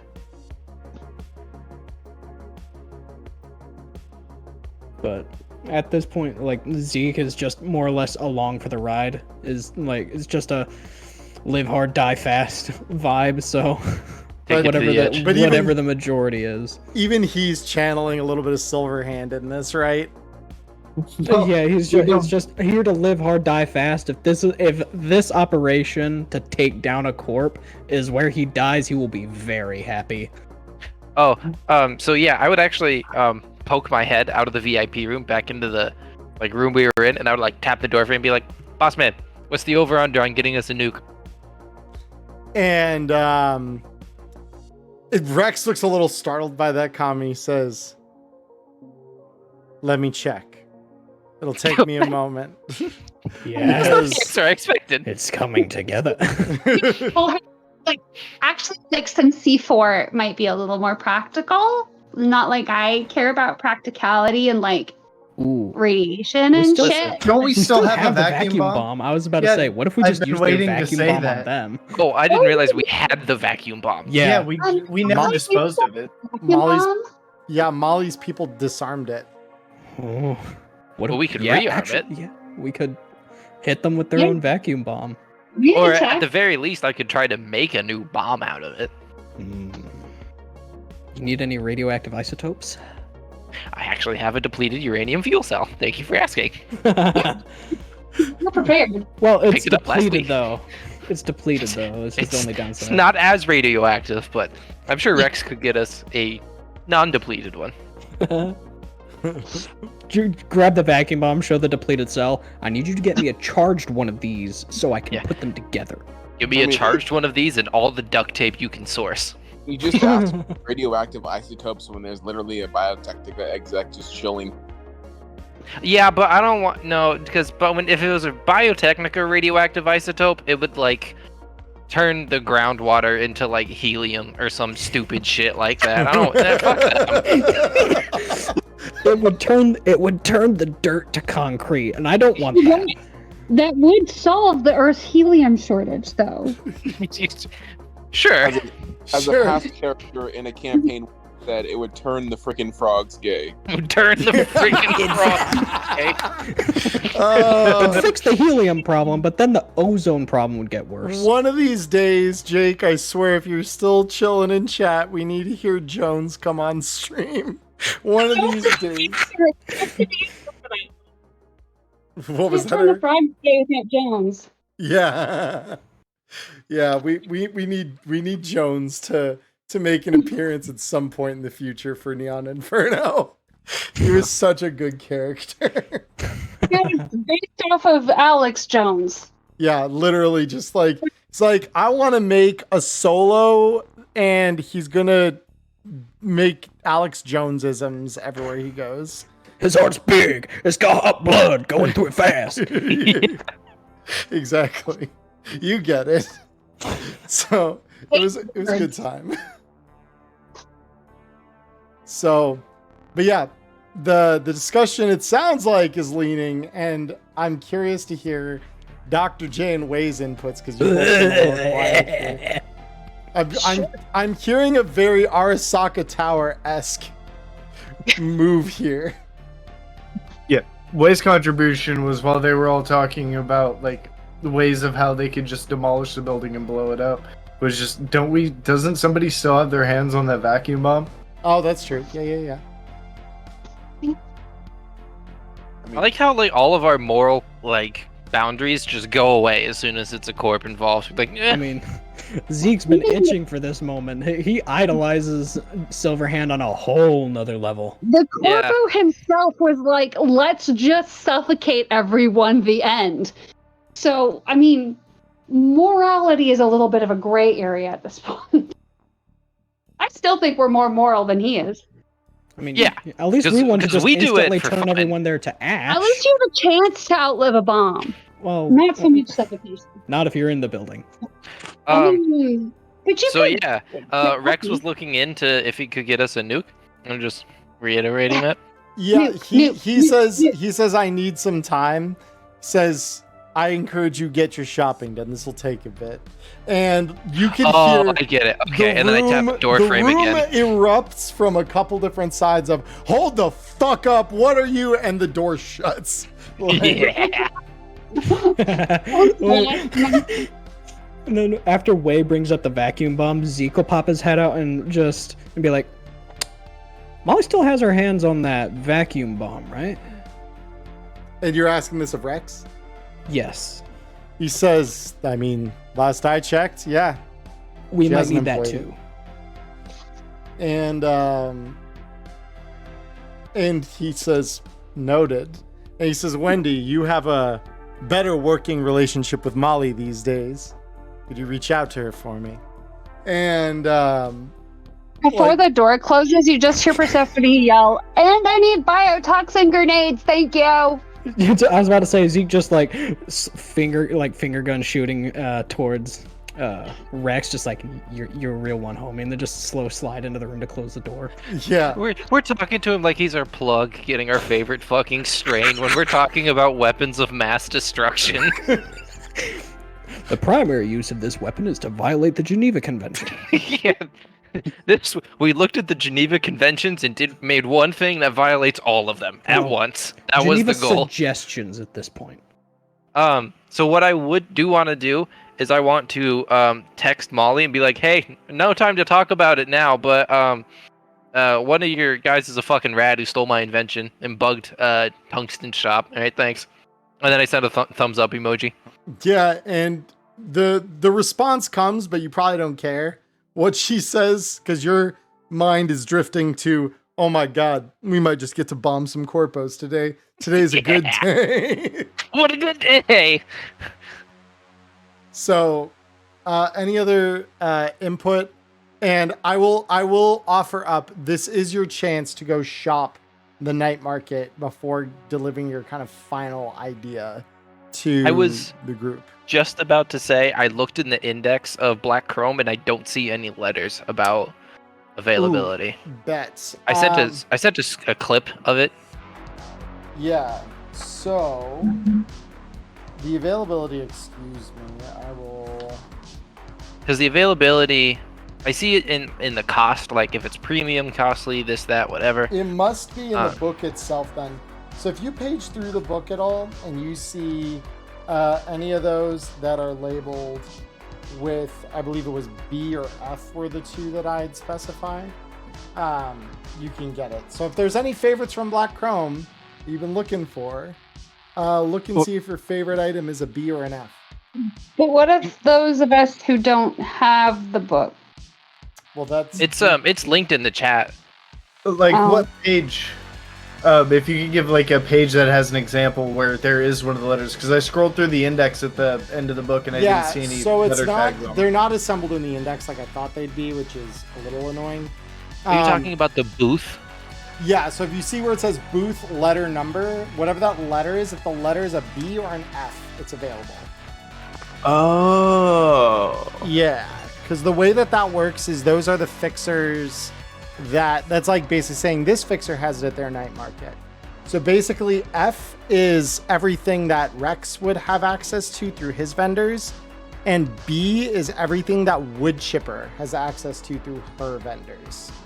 So where are the letters? So if you're scrolling through the book, at the bottom of each item's description, it'll say available at booth, and it'll have a letter and then a number. So any of those that show a letter of B or F, you can get at this night market. Yeah, where I'm going for the collection, because B and F I know, because B is Wood Chipper, F is Rex Royals. For their pages, like Rex's is page 153. It shows the gear and cyberware just as the one list right there. Oh, it does? Yeah, so like page 153 is for Rex's, and page, let me see, I'm scrolling back up to B for Wood Chippers. Because on their character description, in the like skill bases, gear, cyberware. Oh, That's not. That's the personal gear. That's their stat block. Yeah, that's not what they're selling. No. I thought that was part of their booth gear. No. I was hoping there was a condensed list. No. Yeah, same. I'm sorry. If I had thought this through a little harder, I would have assembled one myself. But yeah, my recommendation is if there's anything from a category that you're interested in, go to that category in the book and just see what items are available. Any with B's and F's, you can go and pick up. Yeah, And if you're going to I'm drop a very nuke, sorry. there's a lot of handy survival gear at Booth B, according to Prepper Jack. It is B and what other letter? F, as in Foxtrot. Thank you. Yep. Look, I don't know why, but my brain doesn't want to hold on to that. No, Sorry. you're good. We are approaching our 2-hour mark here. So if everyone needs a moment to kind of look through the book and... Yeah, let's take a break while we shop. Yeah, we'll do that just so we don't bore the audience here. So What in the world is this beautiful nightmare? Yes, anyway, sorry. But yeah, no problem. So guys, for those of you who are here with us live, we will be right back. Give us just 10 or 15 minutes at most. And at the very least, I'll be back with you in a little less time than that to chat for a moment while the crew decides what they'd like to purchase. For those of you on YouTube, you won't even notice we're missing because we'll be back in about 5 seconds. So we will be right back. Thank you, everyone. Hey, everyone. It's Emmerron here. I just want to thank you for watching the show here on YouTube. Like and subscribe. And go follow us over on Twitch, you gonk. We do a live show over there. We even chat with you after it's done. So come and join us Mondays, 7 p.m. Arizona time. See you there in the dark future, tunes. All right, we are back. So I would love to go through. So because I got it in my messages here, I've got I believe your wish list here, Erica. If you are you back? Yeah, the issue has been resolved for the moment, but if I deafen later, and I don't come back immediately, that would be why. Yeah, no big deal. So I'm seeing some things here. Was it the... So you wanted the door Okay. cracker, shuriken, the K-Tech, the detonator fluid, and the nanomatrix. That was it, right? Yes. The K-Tech, Oh my goodness. not the outlet. Yes. Zabem, lots of thank you things. for following. I appreciate it. Welcome in, welcome in, dude. It's good to have you here. Yeah. Yay, people. Yay. Those are the things. Those So are it's 1, 2, 3, 4, 5 things, yes. Okay, so yeah, of these, I think the only one which I do not currently have programmed is the K-Tech. So that I can make real quick though, because it's literally just a 5d6 grenade instead of a 6d6 grenade. That Yeah, it's basically like a regular grenade. It just doesn't blow up everything, just people.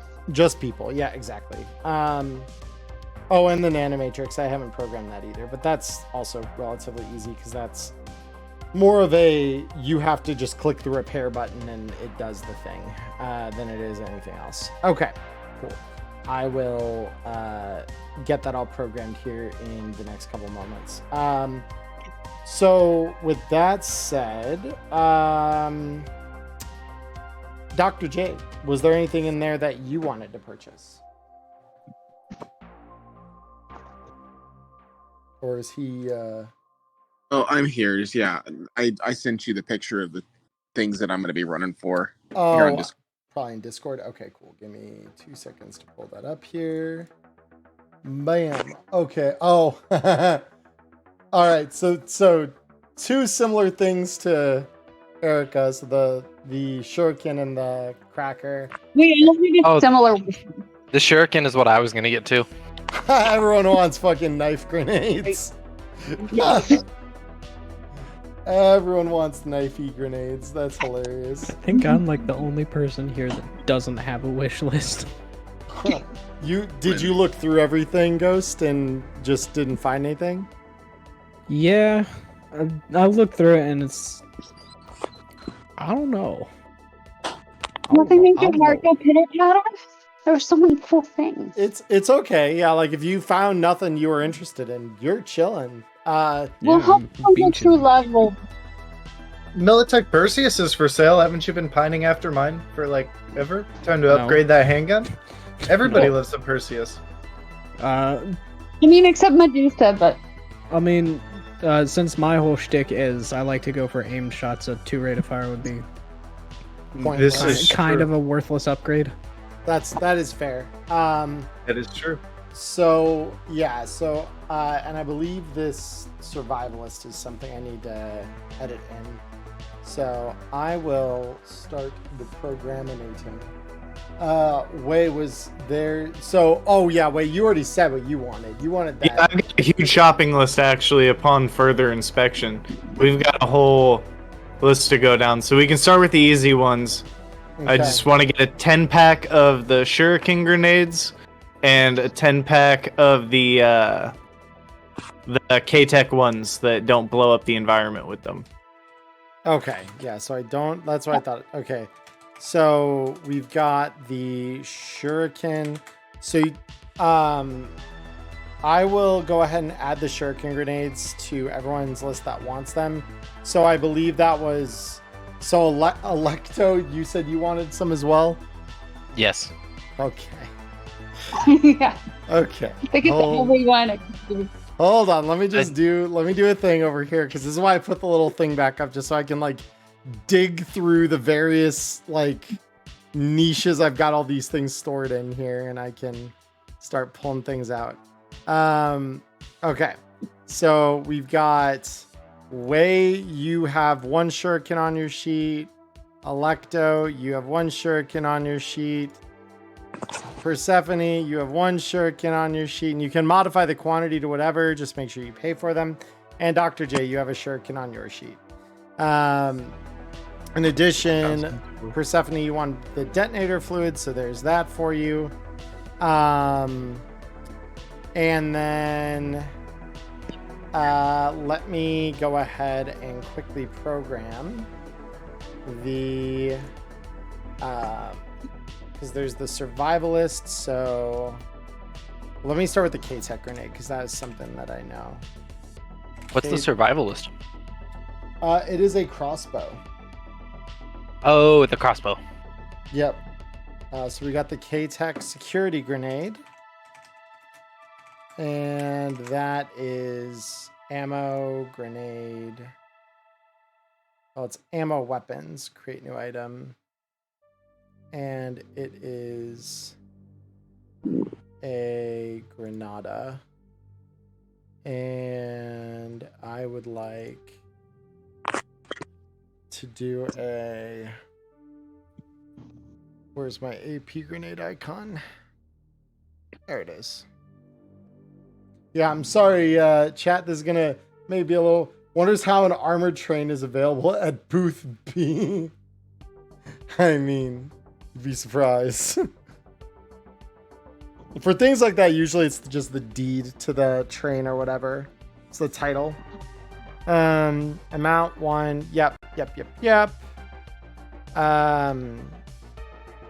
Ablation amount 1. Concealable.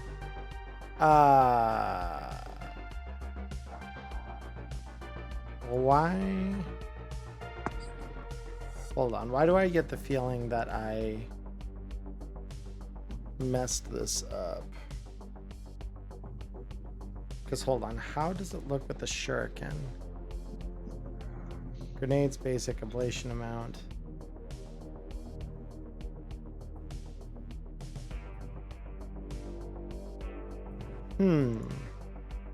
How did I get this to roll the damage that it should? That's very interesting.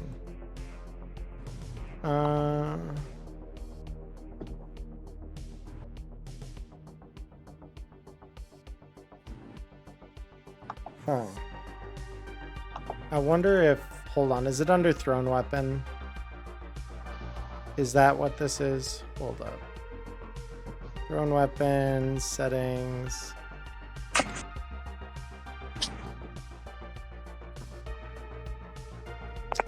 Yeah, sorry guys. This is going to be just a little confusing at the moment because I'm trying to... Oh, you can take your time because I'm actually drafting a lease breaking letter to send to my landlord right now, so this works great. No. I'm sorry to hear that. Oh, it's fine. I live in New York now. It's just been a disaster getting to this part. Oh, I see it. It deciphers it based on... Okay. I figured out what the issue here is. Okay. The only problem is that this isn't gonna explode right because it assumes grenades are all 66 damage when you roll damage for them. And this will not be one of those things. It is going to be something else. So I may need to do custom ammo and just see if I can... No, let me see, because it is a grenade. Type special inflation amount 2 and yeah, so hold on. Okay, yeah, so we're gonna load these right now. If these roll wrong, so actually, real quick, I'm going to use your character as a test bed, Erica, if you don't mind. You're doing what characters? Wait, what are you testing? Is it something kinky? Hold on. I wasn't listening. I'm testing the ability to throw one of these grenades and what it'll do for damage. Okay, just don't take it out of my inventory. Also, you might want to make sure that I did the math right when I was... I'll make look sure that at I you, did the your, right your calculation. hee-hee funny in about 2 seconds here. I need to Ding. see. I'm transparent. He knows my trick now. I need to see. Okay. So this throws like a normal grenade. Okay. And now if I roll... Oh, wait. Whoopsie daisy. Hold up. Let me try that again. Where's the K-Tech? Yep. Go up 1. Load the K-Tech. Throw the K-Tech and explode the K-Tech. Okay, so it does still roll 66. It doesn't roll 5d6 like it should. Oh, wait. That was not what I meant to do. Reverse that. Delete the log. Delete the log. Delete the log. And you, because you want how many of those K-Tech grenades, Erica? The K-Tech ones? Yeah. I was thinking like 4 of those since they're more of like a niche tech thing. Okay. Gotcha. Yeah. So we just may need to, if we roll a hit on that, we may need to roll the dice, just roll them independently. Gotcha. I may not remember. What's different about the... I thought the K-Tech just didn't deal damage to... the surrounding. They also deal 1 less d6, so they're 5d6 instead of 6d6 like a normal grenade. Oh, okay. I understand. Yeah, because that's unfortunate, but yeah, we'll make do with it. It's not a big deal. So yeah, so I've bumped up your quantity there. Who else had the K-Tech grenades? Was it you, Cody? Nope, that was me. Oh, it was you. Okay. Let me go ahead and drop 1 in your inventory here. I think that dropped in. Yes, sir. It did. Okay. I'll just load that up to the 10-pack, so that's a 2K total so far. For those of you at home who are curious what her hee-hee funny was, my new friend Ricky is the entry for Erica this time. So, let me... I'm guessing Ricky is short for Shuriken. Yeah. Yeah, so... Yeah, my new friend, Ricky. And did I add a door cracker to your sheet, Eric? I don't think I did yet. I did You did not. You didn't. I have added the door cracker for you there, so you've got that now. Worth 50s. Okay. Everybody ready to move on from grenade booth? Excuse me. I need to program in one of these little freedom fighter things. I also need to program cyberware. So trauma response nanomatrix. Let's go do that here. Cyberware, trauma response nanomatrix. Okay, create new item. This one is 1,000 eddies to use. It is what is this? Internal. And it's hospital grade installation, costing 4d6 or 14. It's not a weapon. Yep, so that should be all I need to... I'm sorry, there was a fly up by my ring light. So yeah, so Erica, I have added that trauma response nanomatrix to your sheet, so that should be under cyberware. Now, Cody, for your thing, I'm just running through this in order. So I'm pulling your thing up now. There we go. So it is a combination crossbow assault rifle. Assault rifle mode is... What was that, Fluffy? I don't know if you all just heard, but Fluffy just... What was that sound? Cat? She okay? She doesn't have another claw stuck in her face, does she? No, she doesn't have another claw stick. Yeah, for those of you in saw that chat... picture and I'm like, baby. For some of those in chat who are concerned about my cat when you hear that, we have two cats, Skinny and Fluffy, and we hadn't trimmed their nails for a bit. And so we took care of that after this incident, because when cats have nails long for a long period of time, they have little cases that essentially shed off of them as their nails get sharper. And Skinny clawed at her sister, got her in the nose, and then this casing that was around her one claw literally dislodged itself, and it was stuck in Fluffy's nose. So she had like a little cat clawed nose piercing for a little bit.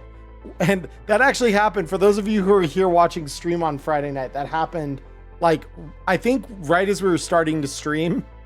And like, I all of a sudden just hear like the cats going at it downstairs. My wife freaking out like, come over here, don't do that. I'm like, uh-oh, that's not good. And they're good now. It's good now. So you didn't need to make the detour necessary. Yeah, it's okay. Really Charlie, I did have one question regarding that crossbow. Is it still going to use my arrows that I currently have as ammunition? Yes, you could use those as ammunition. Perfect. Yeah, because it's got a combo. So it is a crossbow and assault rifle, 10 shot sense magazine, fired with archery despite firing bullets. Both modes benefit from the sniping scope and can load non-basic ammo despite being exotic weapon. So the one thing that I'm kind of confused about on that is whether it can load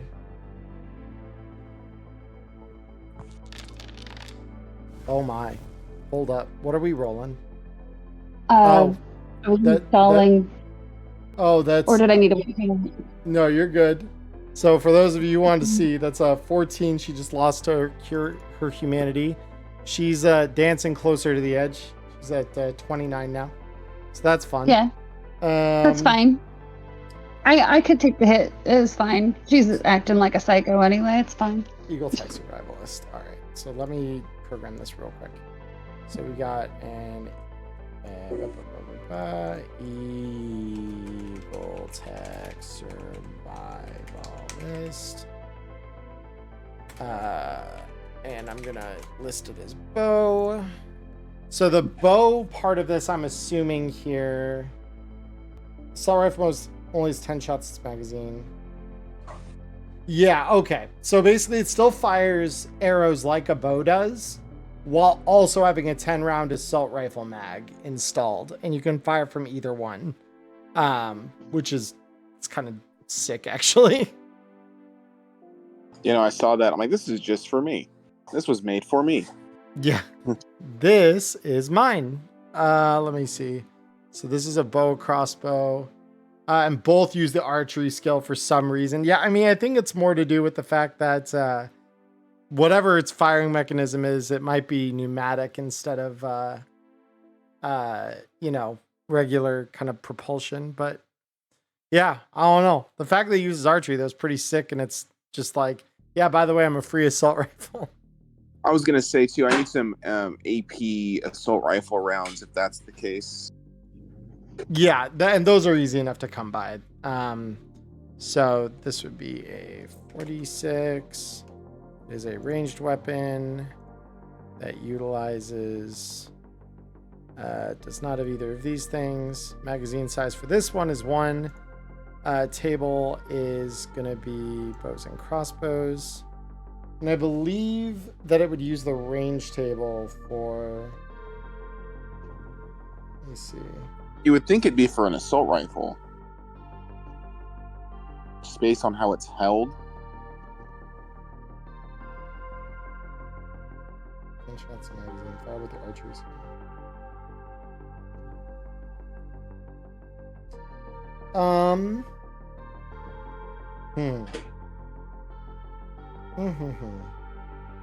No, I think it depends on the mode. I think it actually depends on the mode. Crossbow would use crossbow and bows, and the assault rifle will use the assault rifle. That's probably, even though both use archery, it will use the that thing. And then Wait, you use archery to shoot the assault rifle bullet? Yeah. Yes. That's wicked. Yeah, it's pretty sick. Okay. And then you get a sniping scope. Hey. That I'm just going to throw on your character sheet here, Cody, because it makes it easier to attach to this thing once we got it on there. And then magazine size of this one is 1. Because it's exotic, we can only use 1 upgrade slot, and it requires 2 hands. Got a 0 attack modifier, rate of fire 1. Yes. And then the price on this thing is 500. Okay. Bam. Now, all I need to do is copy that. So the Eagle Tech, where is it? Where did that go?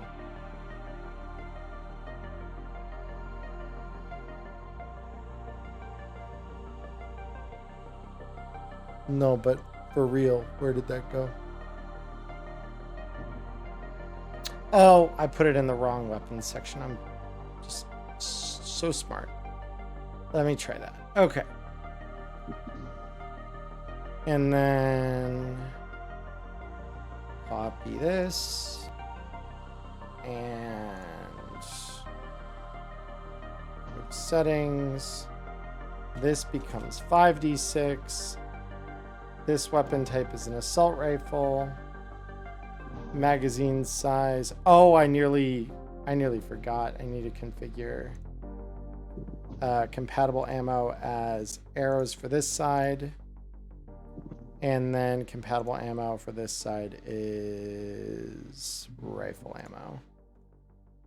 And then this is bows, crossbows. No, this becomes assault rifle. Magazine size on this goes up to 10. Concealable, no. And then the name of this goes to AR and... Oh, damn it. All right. All right. Oh yeah, and I'll add a second sniping scope just because this is going to be easier to do it this way. So here we got 2 sniping scopes. We got this. We got that. And Cody, have you already deducted the eddies from your sheet for this thing? Yeah, I got that for the crossbow and then for the 10 grenades I wanted. Okay, cool. And then let me find where I just put those bows on here. There they are. Manage upgrades, sniping scope, manage upgrades, sniping scope. There we go. You got them. They are on your sheet now. And then depending on how many AR armor piercing rounds you want, it's 100 per 10. So just $1,000 for 100 then? Yeah, it'd be $1,000 for 100. Yep. If you can add those to my sheet, that'd be fantastic. I can do that. Yep. Let me see. Armor piercing rifle rounds. Where did they go? Why are you not here? Let's see. Try that again. Armor piercing rifle. Go. Thank you. And then that's 100. And then did you deduct the eddies for those, or? Yep. You did. Okay, good. Okay. 6. So that's done for you. So Erica and Cody, you should both be good. So we now go to Wei. So Wei, yeah. Sorry, go ahead. I was gonna say, do we want to do you next, or because you got an extensive list, do we want to do you last? Well, I know what I want next, and I'd rather just shoot through the 3 items and get them out of the way, because hopefully it all goes well, and we can just kind of go on about the session, and it doesn't become a big deal. That's what I'm hoping for, at least. What do we got? What's on your list? What's on your list? So I already Scary got my things. grenade pack. Okay. I'm going to pick up the internal cyberware hardening, which is 1,000. I want to pick up the internal Borgware hardening, which is another 1,000, and I want to pick up 2 sets of the hardened cyber eye casings, which are 500 apiece. So 3,000 in total for all the cyberware, and So installing it. I had the Borgware one already added. So internal hardened shielding I will create next here. So this is under cyberware. Internal hardened shielding. Let me pop this up real quick because I need to see exactly what this looks like in terms of stats. Page number for reference. I'm looking for you. I've got the hardened cyber eye casing here actually, so I'll just do that first. Hardened cyber eye casing. Create settings. Type goes into a cyber eye.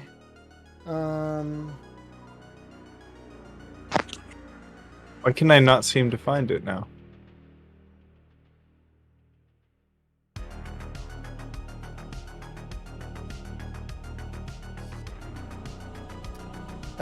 It's okay. I will find it. It might be in the internal one. It might be in the core rulebook. No, I know that they're Borgware hardened shielding is page 17, top right of the page.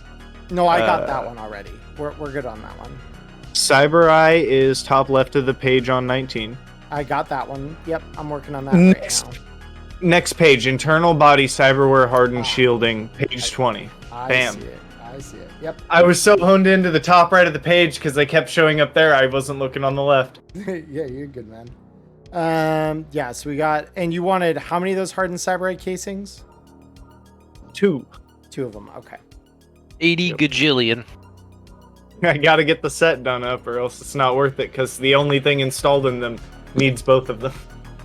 Yeah, Yeah, so items don't get installed into this item. It does require foundational. Option slot is 1. So hardened cyber eye casing. Here we go. So we got this one. And then hardened cyber eye casing. And now that I've got it all totaled up, I'll subtract the 5,000 from my sheet now before I forget to do it. You bet. And then lastly, we've got your internal cyber. Let's see, internal body cyberware hardened shielding. Cyber. Ready for any fight. True. That's happened twice now. Something's happened from Wei that's given him a nightmare from the experience. Like fighting in the dark, he instantly started looking for something to make sure that he would never get caught in the dark again. He gets caught with his stuff getting turned off every now and then. Instantly starts looking for a way to patch the plug. Yeah, smart. Really trauma cycle. You get used to it. Yeah, Start planning characters around me. Yeah, power players aren't used to getting crippled, so it gives them nightmares. When you're used to being able to bully anybody, it's that thing of like, you punch the bully, he might not punch you the next day. Yeah, exactly. Yep, so that should be internal body. Yep. So internal body hardware. Yep, there we go. So I've got all of those added to your sheet. Yeah, so do we want to go on the install spree now, or do we want to wait till after I'm done with Electo and Zeke if they've got anything? All I had was getting the shurikens. That's it. I don't need anything else. Okay, so Electo, you're good. Zeke, did you figure anything additional out that you want to buy, or? Really, the let me only make thing sure that there's not has come to mind at this point is just like a basic cyberware thing, just nasal filters, if those are available. But that's really it. I've got Because sort it of just about the dawned on me, it's like, gas mask for. yeah, well, there is someone from biotech here that wants to gas the building. Don't want to be caught with our backs to that wall. Yeah, seriously. Yeah, let me check the information I've got here. I mean, if it's not available, no skin off my back. I'm honestly prepped and ready for Zeke to die, and this of all the gigs, this is where I'm prepped and ready for Zeke to die.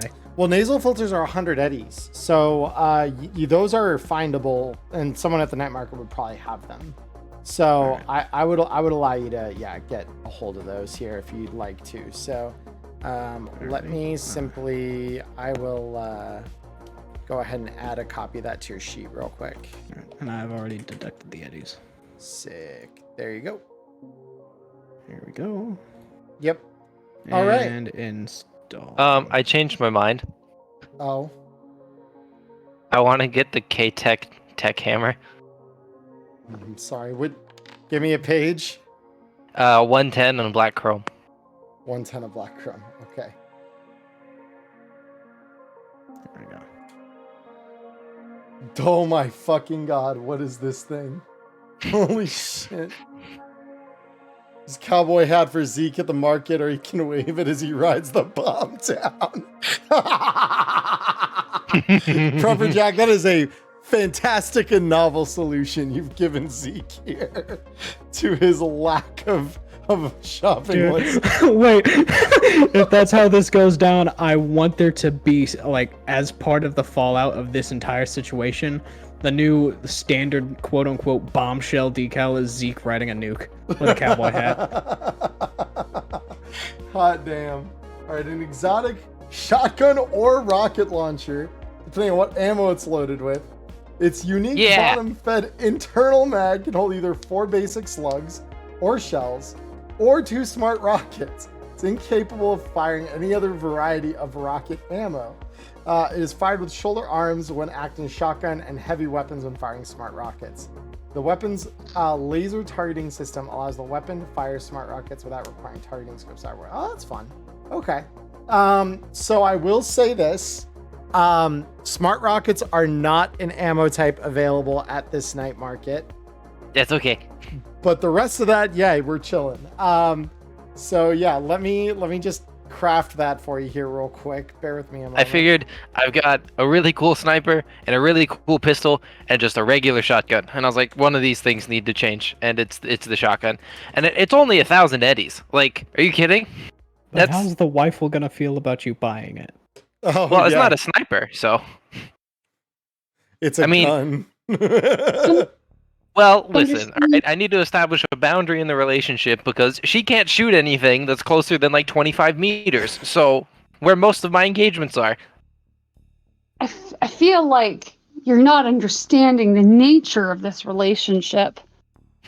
I feel like I haven't killed 10 people with it yet, so it hasn't given me the +1, so I've got nothing to lose by arguing with it for now. Alright, so we've got the K-Tech hammer, shotgun.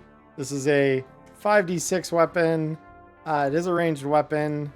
Following the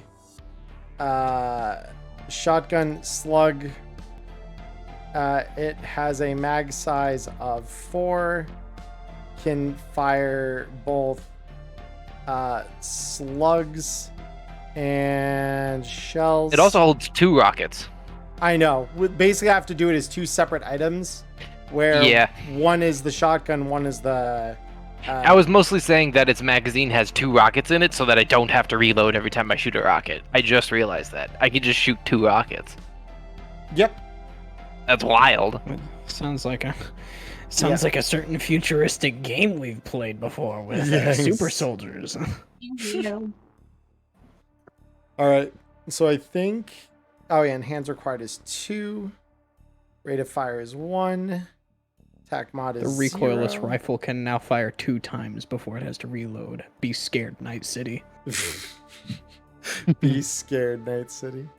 Alright, so we got this one, and then I'm going to simply... Where is it? Here it is. I will simply duplicate this. I will go in here. I will go tech hammer, rocket. I'll just say rockets. That's clear enough, I think. And then this weapon is a rocket launcher using... Oh, wait, I may have messed something up on the shotgun side of this. I did. Hold on. So this one uses shoulder arms. This one uses heavy weapons. And I'm gonna need the smart rockets for the heavy weapons because I don't have any fucking points in that. the damage is 8d6 for this side. Uses the range of weapon table for rocket launchers. It's got a mag size of 2. And the rest of this remains the same. So I will now go ahead and add both of these to your sheet. You now have your tech hammer. There you go. Yeah. So you just you just need to switch those slugs on over, and ta-da! You got yourself a big old blam blam machine here. I swear to God, if you don't nickname this shit Mjolnir, it's the hammer. It's just the hammer. It's really just Gallarhorn that's in disguise. Yes, it is. God it fucking damn it! is. You had to say it. I want the Nerf Gallarhorn so bad. Wait, is there actually a Nerf Gallarhorn? Yeah, no, there's legitimately a Nerf one. It's like almost $200, but it is a Nerf Gallarhorn. I thought you were talking about just the appearance of this thing looking like a Nerf gun. And it's like, yes, Nerf Gallarhorn. I'm like, that's a good description of this, but then no. I mean, this one, like literally IRL there, you could get a Nerf Gallarhorn rocket launcher from Destiny 2 for like $200. Why would anyone do that? I was going to say, I had to say it because Maya's our resident Destiny 2 fanatic, so. It's all right. I only have 1,300 hours. Yeah, only. Yeah, okay. Remind me, how do shells work versus slugs? I forgot. Yeah, so you have to load all of the same type when you're loading your gun. Shells they fire in a 3x3 grid in front of you, and you roll against a DV13, just a DV13 flat check with your shoulder arm skill to hit. If you are successful in making that DV, everything within that square that doesn't have the ability to evade or fails to evade suffers 3d6 damage, plus any secondary effects of the shell. Because the shells are usually things like incendiary. Oh, okay. Mm-hmm. Neat.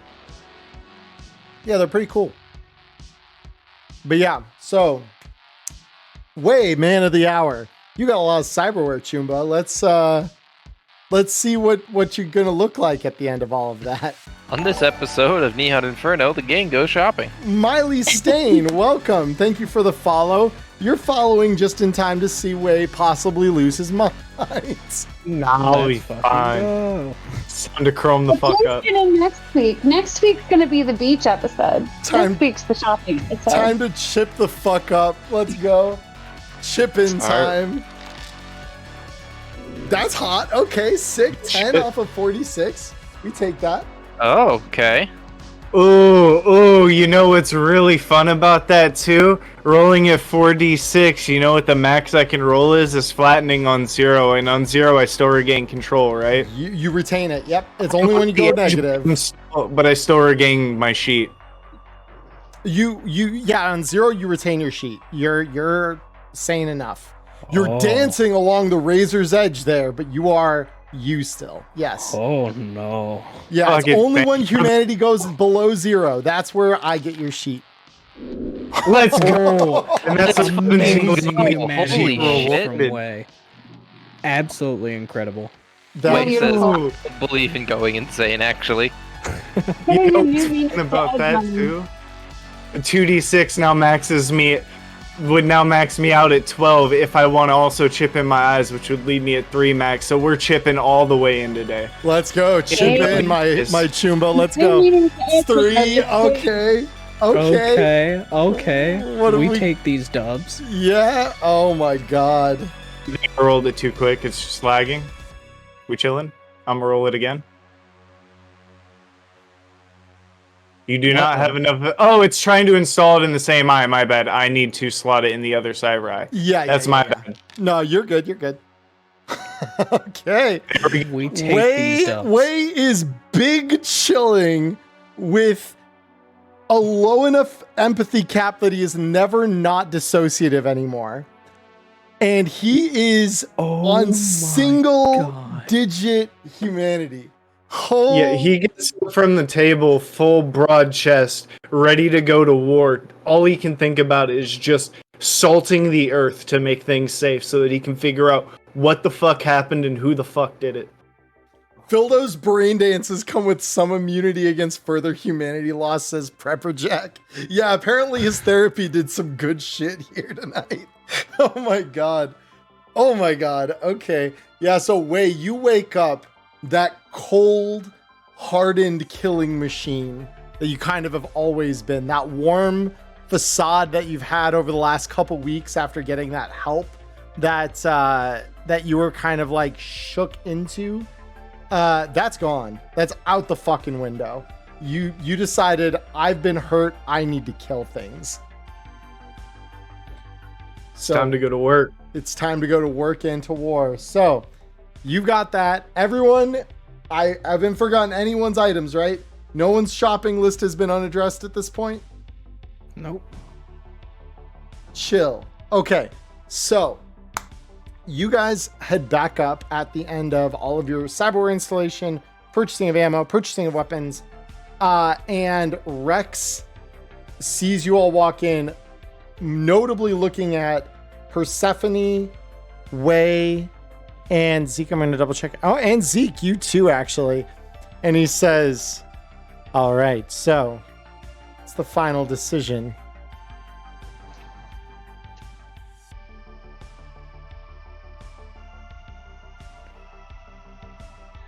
Well, if I'm not mistaken, our plan is to find the building that needs to be wiped off the face of the earth and make sure it ain't rebuilt. And he says, all right. Wood chipper, I believe that was your course of action. And she just kind of like punches her two hands together and she just says, yeah, that'd be my field of expertise. All right. And she stands up and she says, all right, so None of you've ever done a smash and grab on a corpo before, and she kind of pointedly looks over at Billy. She says this. This is the deal. We're not going to go in there half-cocked. We've got to be 100% prepped, 100% ready.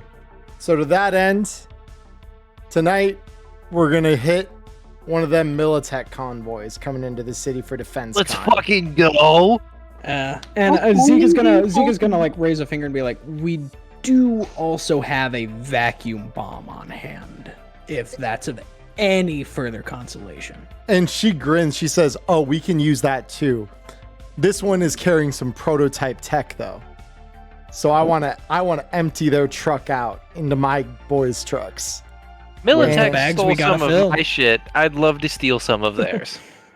Give us some empty bags. We'll fill them, bitches.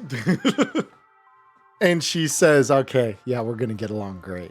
And so she says, all right, chooms, we're heading back to the Badlands. See y'all later, Rex. Thanks for the drinks. And with that, she just kind of like... Like, real quick, just for the record, I only do full cocks. Like, I just don't want there to be any confusion. And she grins. She says, and I already like you. And she just continues this like almost gleeful stride out the door as she's like basically, like I said, matching Electo's pure bloodthirsty energy of like, I want to fuck these people up. And so she heads out and just kind of waits for you all near the elevator as you all kind of wander out of the VIP room. Before you do, Rex does mention to you simply, all right, so I just hope you appreciate the fact that you are inviting open war with Arasaka by proxy. I'm not going to tell I'll you. I'll do it directly. I won't do it by proxy. I'll do it directly. Zeke will just look at him too and be like, they lost one already. And he kind of grins. He says, real fucking edge runners. That is why you're all here. So I'll simply say this. Be careful. Be vigilant. And happy hunting. And with that, he waves you all out the door to head out to the convoy that Woodchipper set like, up. hey, Rex, real quick, Mm-hmm. can I have like a little tete-a-tete over there with you for like 30 seconds? And he looks at his company, says, if you'll all excuse me. And he stands up and he follows you over to whatever kind of like corner or side room you want to kind of meet him in. Yeah. So basically her thing is going to be, she's going to kind of drop the, the ditzy facade and just be like, yeah, so like I understand that the big man, my my best friend Pixel's dad is kind of the problem, at least for this little side bit. And I feel like maybe we align there. And if you can get me a clear shot with him, we can make that problem go away a lot faster. And just something to think about. Yeah, and he says, believe me, I've been trying my own ways to get him out in the open. The man is, well, not doing so great. He doesn't like to be alone. That's always been a thing. He's a little bit, not saying that it's genetic or anything, but he's a little bit of a narcissist too. So being alone's not really our thing in our family. But if you can like manage it, it would make the rest of this much easier. He says, I'll see if there are any rocks I haven't left unturned, but I've done much behind the scenes to get that man out. He is elusive. One of his favorite foods is lobster. Just food for thought. Literally. And he kind of looks at you appraisingly. He says, I'll keep that in mind. but go. I'm sure your crew needs you, but I'll see what I can do. Toodles. Yep. And so you all head out, and so Wood Chipper leads you down into the garage, walking past where the limo dropped you off originally. She leads deeper into the lower levels of the garage and walks up to what is a large van that known as a combi. Basically, these things are like armored Winnebago type RVs that are decked out with all the stuff nomads need to live on the road.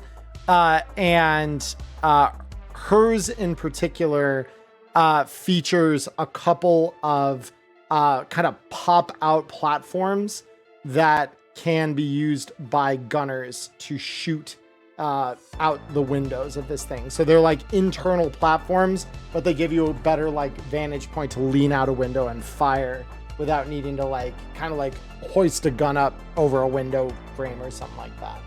So she says, all right, Shooms, hop in. We're gonna go meet up with my pack just on the edge of the city, and then we get to hunt these assholes down and kill each and every one of them and empty their pockets. I'm looking forward to that.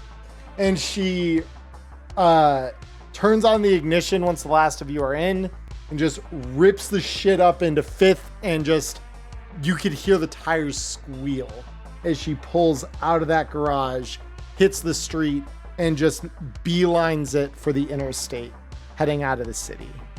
So, yeah.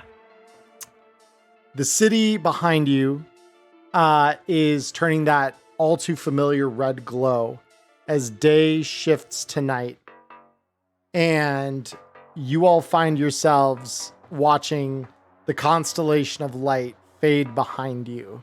Now, for most of you, this isn't probably the first time that you've started to get that distant feeling from the city. Wei probably least of all, because you have very much been, with the nomads in the past.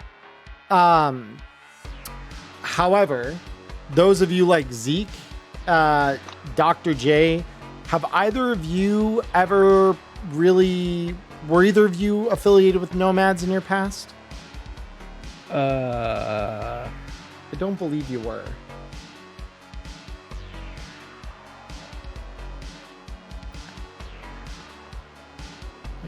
What's on it? Yeah, no, you were not. So Zeke, you're not affiliated with them, and Dr. J, you are also not affiliated with them. Okay. So yeah, for the two of you, you start seeing the city fade into the background and just begin to be engulfed by the quickly growing darkness as night descends over the Badlands and the wastes around you. And very quickly, you feel probably more isolated and alone than you have in a very long time, even with the rest of your crew around you and, these people that have literally dragged you out to save your life, bleeding from all manner of, firefights gone wrong. You feel this loss of those things that you get in a city, that sense of closeness. Your agents lose their connection, so the data pool is cut off. You very, very quick, you've got just yourselves essentially in the van. And Wood Chipper just says, nothing like the open road. Fucking city. It's so claustrophobic there.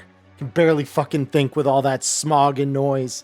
And she just continues eyes forward on the road, continuing eastward, away from the city. So Electo and Persephone, you have helped nomads before, being that you were both kind of there for the Sand Vipers. But even from Little Bluff, you could see the city standing pretty, well clear in the distance there. You're kind of not that far from the city where that was. This is a bit further. This is like jumping into the deep end of a pool for the first time. So you start getting that same almost uneasy kind of like the world is much bigger than I am. And that is not a comfortable prospect.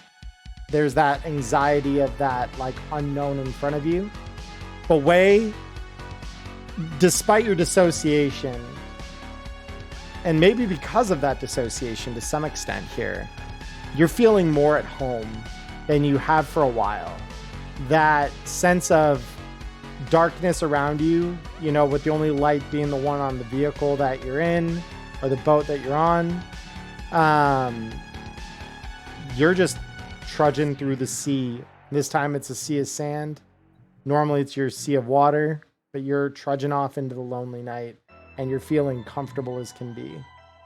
And probably more than a little numb to the anxiety of it. Because again, your foremost thought is to, like you said, salt the earth and burn it. Yeah, I was going to say, he's basically just been spaced out, watching out the window the whole time, kind of reminded of his days running with the crew and probably seeing, like, the fleet and just being on the warpath and remembering that bloodlust and just kind of finding comfort in the quiet before a storm. Yep. No, you're feeling that, like, there's no voice other than the one that just simply says, forward, war. And you are just driven by that.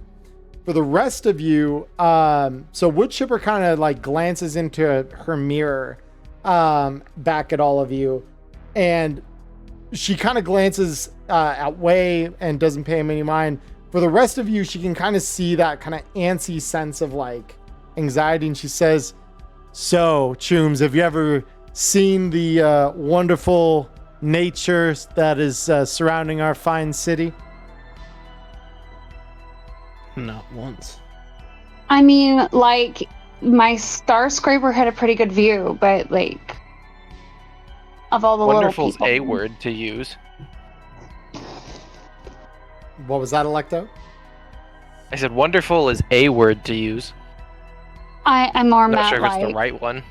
has a beautiful view of all of the peasants. And she's kind of just gonna glare at Electo a little bit because she's a little not with it either. Yeah. And so Woodchipper looks, she says, I mean, your Borg friend back there seems to understand the feeling.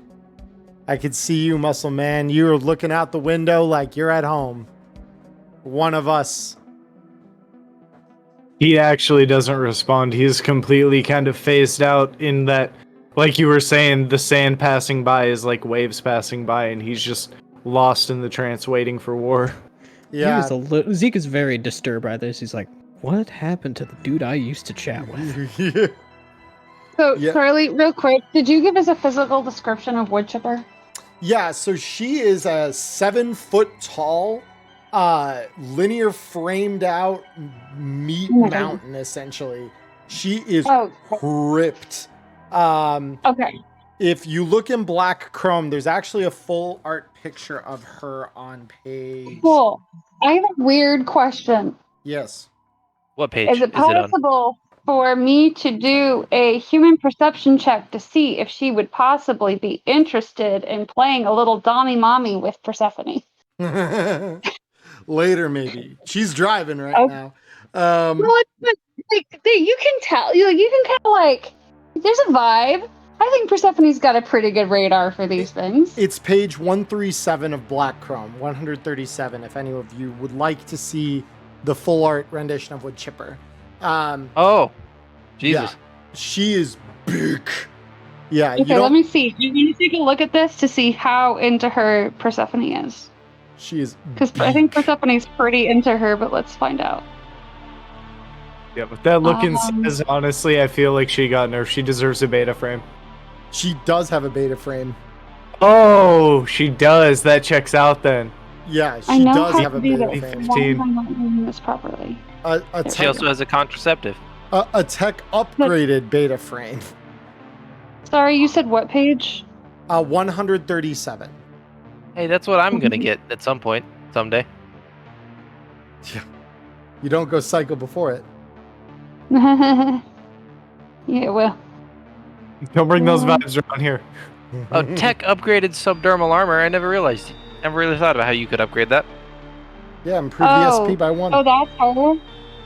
In the corner? That's her over in the right. Yep, on the right side of the page. Oh, yeah, no, Persephone's into that. Yeah, I figured she would I be. mean, to be fair, she'd fuck a toaster, but, I mean... This is a very meaty toaster. I mean, this is a toaster with benefits. Yeah, it's true. It doesn't just heat and pop. It has other things that it can do as well. Yeah, so Yeah, she'd be into it. so you want to roll human perception to see if she might be. If that's possible, just to be like, would she be willing to ride this ride? Go ahead, Is this worth the effort? roll me the human perception. Let's see. All right, give me a second. There it is.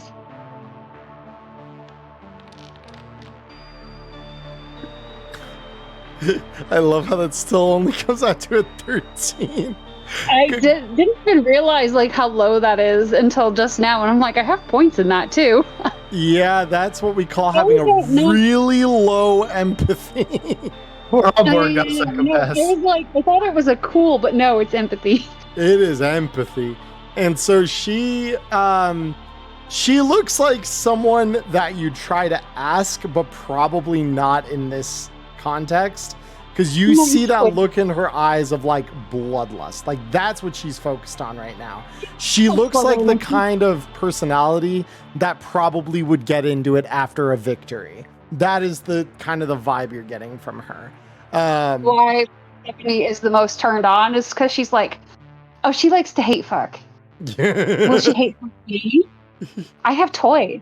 Only way to find out is to get to the victory. These are extremely important questions, and she's just, it's been a long day, and it's been a little while since Persephone's had some. Yeah, that's fair. I mean, she would like to climb this tree. That is fair.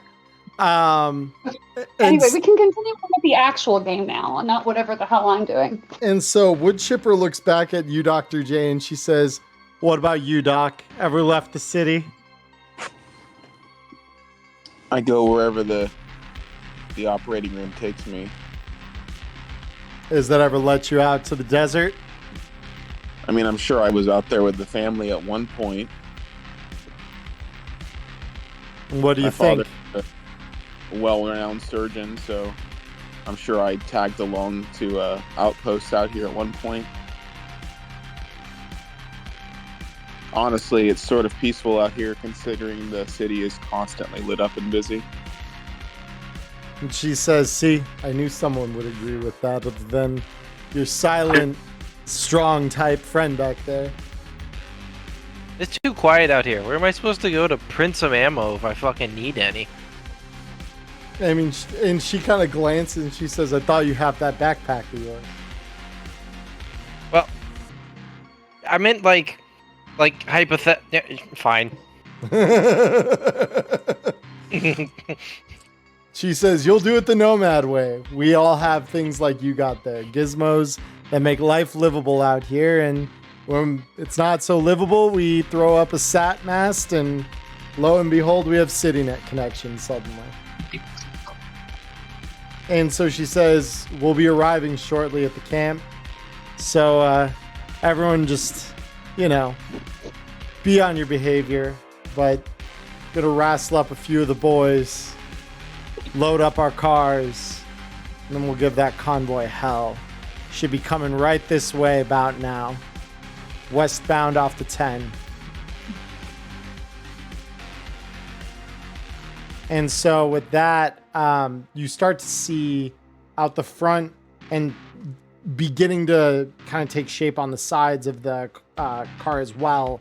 You're starting to notice off in the distance little campfires illuminating the various military-size canvas tents that signal the large mobile Aldecaldo encampment as you all kind of pull into the thick of it as Woodchipper kind of begins to slow the car over the gravel road that she's turned off onto to get to the camp. And so with that, you pull just to the edge of a ring of tents and large transport vehicles. And she hops out and looks around at the nomads gathered there. And she says, "All right, it's time. That Militech convoy's greenlit. We're gonna fucking knock them over. We're gonna get revenge. Fucking Straw Hat. Fucking Bigsby." And you can kind of see her like just a tear gather in her eye. So we're gonna fucking kill these guys for them. And the rest of the nomads, as they hear her chanting, they apparently, like, you could see where they've kind of, a couple of them have like been cooking little bits of like food over the fires, either canned goods, or one or two of them have like a small, like what appears to have been like a rabbit. Almost all of them have gathered as she kind of starts talking about how you guys are all about to take the fight to Militech. She says, "I need 4 cars. I need turret guns. I need a fucking Rhine medal. Get that shit. Get on the road. We leave in 10. And she looks at all of you and says, "And for you all, you're with me." Hot. Say less. Yes, ma'am. With a little wink. And she kind of gives you a look, Persephone, that you're not sure, again, how to interpret. She looks like she's like appraising you, and you're not sure whether that's a good or a bad thing. Like, is this an appraisal of like she's into it, or she's judging me for the way I'm behaving? I really hopes that she's into it, because she hasn't been hate fucked in a long time and she really wants it. Or So- she just kind of needs that. You know, pull my hair, mommy. Yeah, you know. Jesus Christ. So You should have a mirror. So you all see these nomads like basically move into a frenzy. They grab whatever food they were finishing cooking, and they begin to, you know, just quickly eat and move as they're kind of gathering their stuff together. And yeah, within the 10 minutes that Woodchipper promised, you're seeing nomads with assault rifles, shotguns. You see several heavy, like Humvee-like vehicles, 3 of which have basically these giant kind of assault rifles mounted on their top. You recognize them as helix guns. And then the 4th and final one has that Rhine metal railgun affixed to it. So all the nomad crews gather, and basically as the first 2 peel out, Woodchipper gets in. She says, "All right, crew, this is what you've been hired for. Let's go fuck up some corporate day." And she basically turns the car back on, hits the accelerator, dust and rocks fly up behind the car, and you guys are suddenly setting into 5th gear, flying down the highway in the direction of a Militech transport. Not to be super autistic, but it's pronounced Rheinmetall. Is it Rheinmetall? Yeah, it's German. It's an actual German company. Oh, it is. Oh, interesting. Yeah, they invent lots of things. They did it for the Nazis. They do it for the Germans now. Oh boy, I didn't realize they're a real company. That's wild. Yeah, Rheinmetall is a real company. Yeah, they make the tank guns on the American tanks are made by them. Oh, The very Abrams. cool. They're all All right. Rheinmetall 120 millimeter smoothbore. Lots of things. All of them are guns. Mark. All of them are guns, tanks, gun adjacent. Yeah. But yeah, no, that's a real company. That's hilarious. Because there are very few of those that made the final cut in the Red Book. So that's why I was like, oh man, that can't be real. Because like none of the other real companies made the cut. That one did, I guess. That's hilarious. Okay. But yeah, so you guys barrel down the highway in pursuit of this convoy. And the nomads, after driving for a short distance, Woodchipper grabs a radio dangling on her roof, essentially, above her seat, drags it down to her face, and she says, "All right, crews, I need floodlights on them the second we're there." And you hear just various, Roger, Roger, Roger, Rogers from all the other cars that are basically driving alongside you. And it takes about 10 or 15 minutes, but off in the distance, you recognize the formation of lights headed straight at you down the highway. And again, Woodchipper speaks into the radio and says, "All right, crew, it's go time. Good luck. Kill all of them." And with that, I would like to take us over to our map here. It's corp killing time. Yep. Well, that name looks familiar.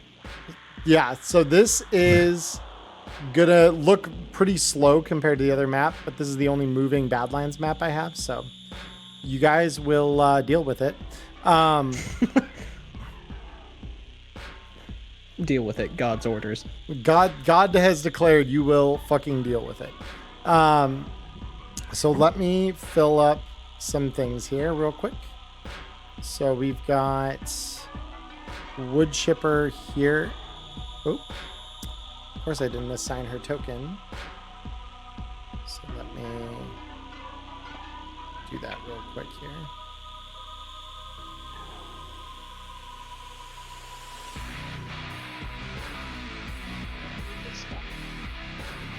Oh yeah, and I didn't turn on global illumination. Let me do that real quick. There we go. All right. And so I will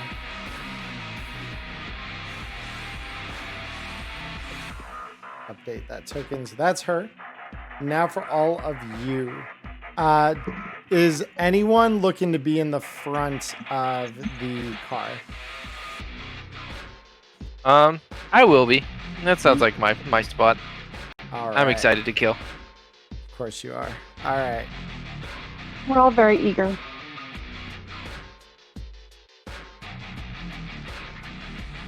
There we go. That is the configuration I have you all in. And I am going to quickly, because there are a couple of these cars. And so the way this works is Woodchipper spins off the road for a moment, and by the time she's come back around, you've gotten behind 3 of these cars, where one of them appears to be carrying the goods. It is bigger than the others.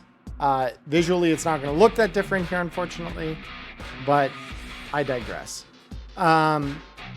So we are going to go ahead and load these guys up with some operatives here.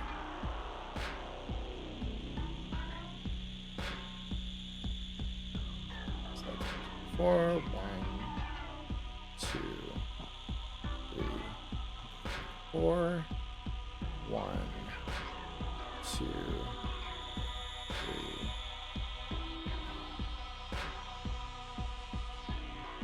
I added that extra 1 second right there. It is. Okay. And I'll just quickly add some appearance art for these guys. While you all finish loading in, because I see everyone is still loading in.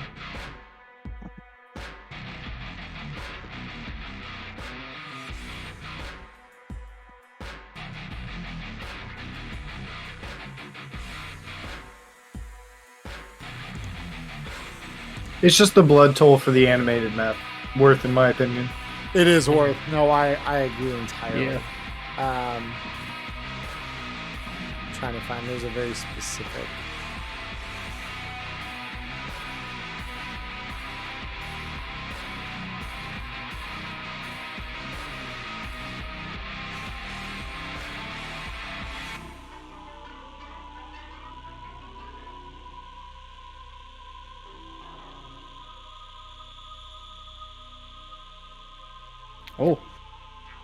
Oh, that's cool. It's got like a height map thing going for it too, so it looks 3D. It's because it originally was rendered in 3D. Yeah, so the way that this map maker does his stuff is he renders it in Unreal and then animates it, with just simple motion. So yeah, this is an actual 3D scene that he then renders as just an MP4. Oh, that's dope. Yeah, it's very cool. I am a big fan of it. This is Cyber Maps, by the way. I think this was an exclusive map a couple months ago. It was either the exclusive or the monthly, one of the two. But it came out. I got it. I'm very happy with it. This is like the best Patreon I have ever. It's the first Patreon I ever subscribed to. It's a great Patreon. I love it. So yeah, so we got some dudes here. Here we go. Now I'm in. Yeah, I think this map is great. Yep. So we've got you all here, and I'm gonna move you guys up just a little bit here. Man, I really wish I had some smart rockets right now. Right. Why didn't you know it? I have some of those. What you do? She does. Yes, my boobs. Oh, that's right. I has? I do. I have The those rocket launcher. really good. I have those good Madonna boobs. The D in the Like, cup what- size stands for destructive device. Two D's are. These double D's aren't your average double D's. Destructive device. Must be registered with the ATF. And Yeah, of course and they then- arm. Let me get you a couple Nomad friends in here too, because these are the ones that are gonna have. 'Cause I think I've got one. Yeah, here we go. And I assume the one that you're talking about that looks bigger is this one back here in the middle. Yes. Yep. And then let me just adjust this. Here we go. Oh, that's a cool car. Yep. So these are going to be your Nomad friends. So let me do pardon. Here we go. I am short. All right. And then real quick, I'm just going to go in here and do some NPC nonsense.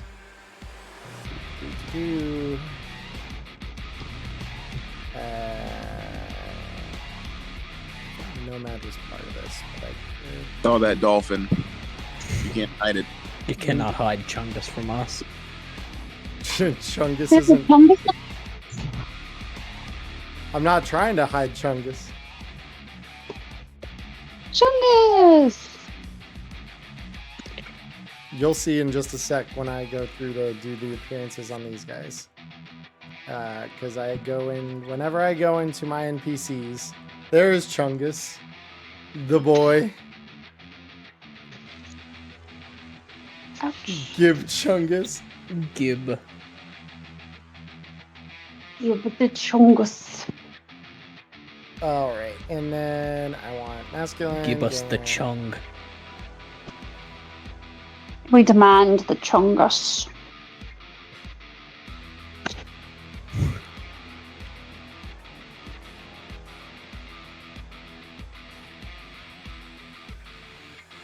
Go here, go here, go here.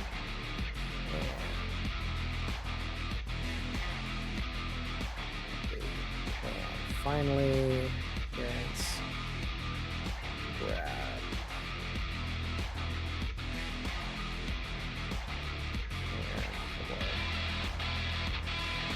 There we go. Bam! We are ready to fucking rock, I think. Oh, I just realized what these tokens were. That moment when you're like, I don't Danger like Will it. Robinson. I don't like it. Oh, also I should have these guys. So you and you need some additional skills. Hold on. I need you to have heavy weapons and a helix. Oh, come on.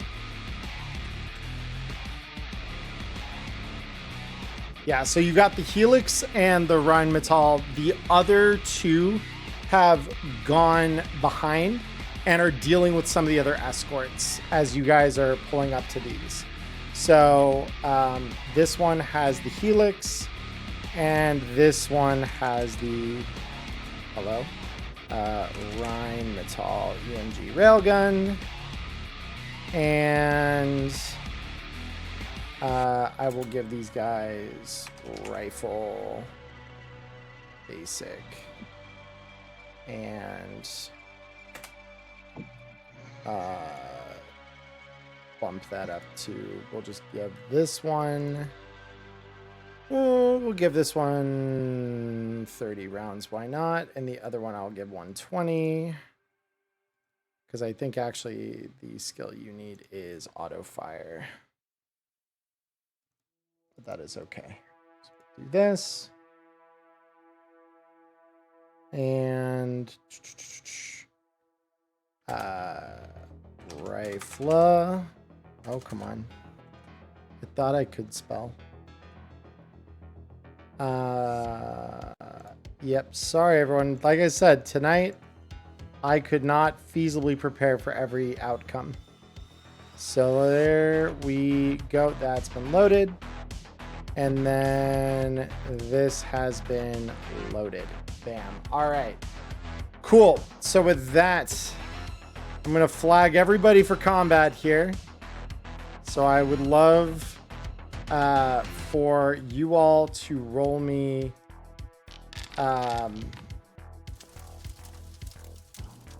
Oh, I'm out for blood today.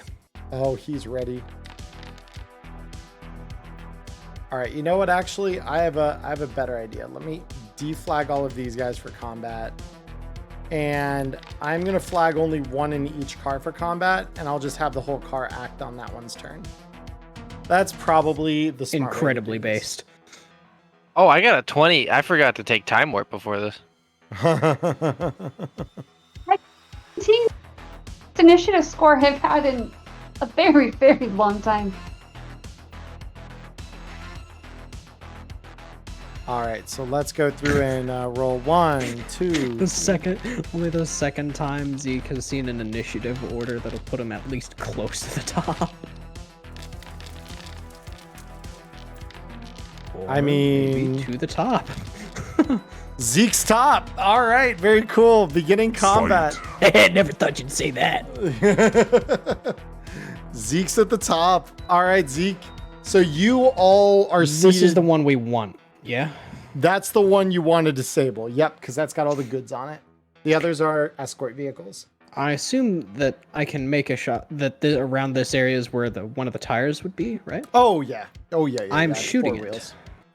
You're gonna take an aim shot. Okay, very cool. Yes, I'm trying to shoot this tire. Oh, I just. Oh, hold on. I didn't flag wood chipper in. Give me 2 seconds here. There we go. Okay, cool. She's in. There we go. Here comes that attempt at an aimed shot to the tire. Yep. So we're looking at a. Oh my god. Ooh. Okay. That's gonna hit. So each of these vehicles is a compact ground car with a heavy chassis and probably some armor, although those tires probably aren't armored. So yeah, go ahead and roll me your damage. And just to clarify, we're like in a van, so I just basically imagine I'm like opening the side door and just leaning out, holding on. So this is where I was saying there's several like strategically placed platforms kind of next to each chair that lets you get like a sitting kind of vantage point, so you can just fire out the window with ease instead of having to like hoist your whole body up and do some awkward. So yeah, you guys are able to just kind of like stand up and start shooting out. So that is 28 damage, which I need to double check something here about the compact ground cars SDP, but last I checked, these things are not what we call, that's 28 damage to this thing's SDP. So, what you get, so they're pretty fragile. So you hit this thing and immediately the car just starts, it just flips 90 degrees and starts skidding as the tire just blows out. He just takes the shot and sees it start spinning. He just looks at the gun. What the fuck did I load? And because that's an AP round on top of things. So the tire were armored, it wouldn't matter. So with that, this guy here is gonna try a drive land vehicle check. Fail. Which I will give this guy. Give me the quad feed. I will give this guy some couple of points in this because he should be a fairly trained driver, but not exceptionally. Mom, get the camera! I hit a clip!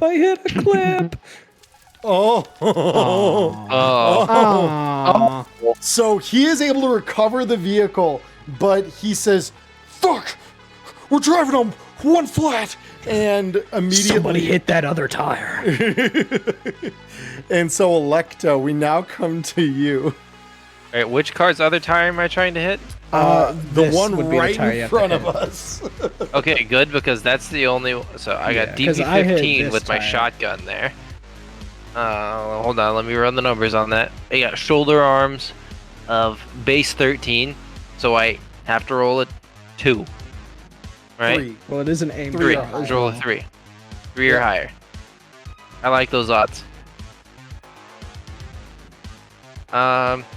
Oh, but if I want to hit the tire, I have to aim. Yeah, it's an aim shot, so it's a -8. See, the thing about it is, Prepper, the ones in the front, they were the ones supposed to be taking blows.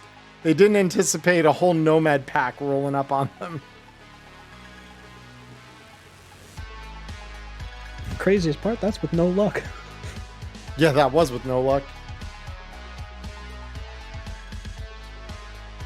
And we're trying to disable the car because it's got tech in it, right? Yeah, we have to disable this one. These other two we can just fuck all This is the one with the shit in it. Yep. So don't blow up the car. Yes. We hit those other back tires. Just rear end starts scraping across the ground. First pothole it hits, will just bring it to a stop. Yeah, maybe we'll invest in run flats next time. I mean, yeah, it's pretty true. Honestly. Though I don't think you anticipate this edge runner crew who's hard into the fucking gills just rolling up on you being like, "Hey, that's a nice tire." just see we're in another car. We're in another car chase. Oh, this shit again. I don't think it's possible for me to hit it with my shotgun if I do an aimed shot with the -8. Because that would bring me to a base 5. I'd have to crit. Wouldn't I? Yeah, because it's a DB15. I'd have to crit to do that. Yeah, so I mean, you could just shoot at the car itself. Yeah, I'm just going to do that. With my K-Tech hammer. Whee! And that will miss, unfortunately. F. Alright. F I give it the old college try. Yep, so now this security van is going to drop back to start covering the good tire left on this thing. So let me move my combat tracker over here. just to make it easier to access the tile because I need to move this with the crew. So these guys are immediately going to start splattering the front end of the combi with bullets. So while this one is driving, these other three are going to just pop out the windows with assault rifles and just start laying into you guys. So Yum. the first one is this one in the back. So this one is going to shoot at you, Electo. And it is a 16, which from here is... that might be a miss, actually, on its face. Because let me check the DV on that. I believe that is a miss. That is a miss. So then the next one will be taking a shot at the Nomad car behind you guys. So they're going to be aiming for the driver. So this one is a DV 15.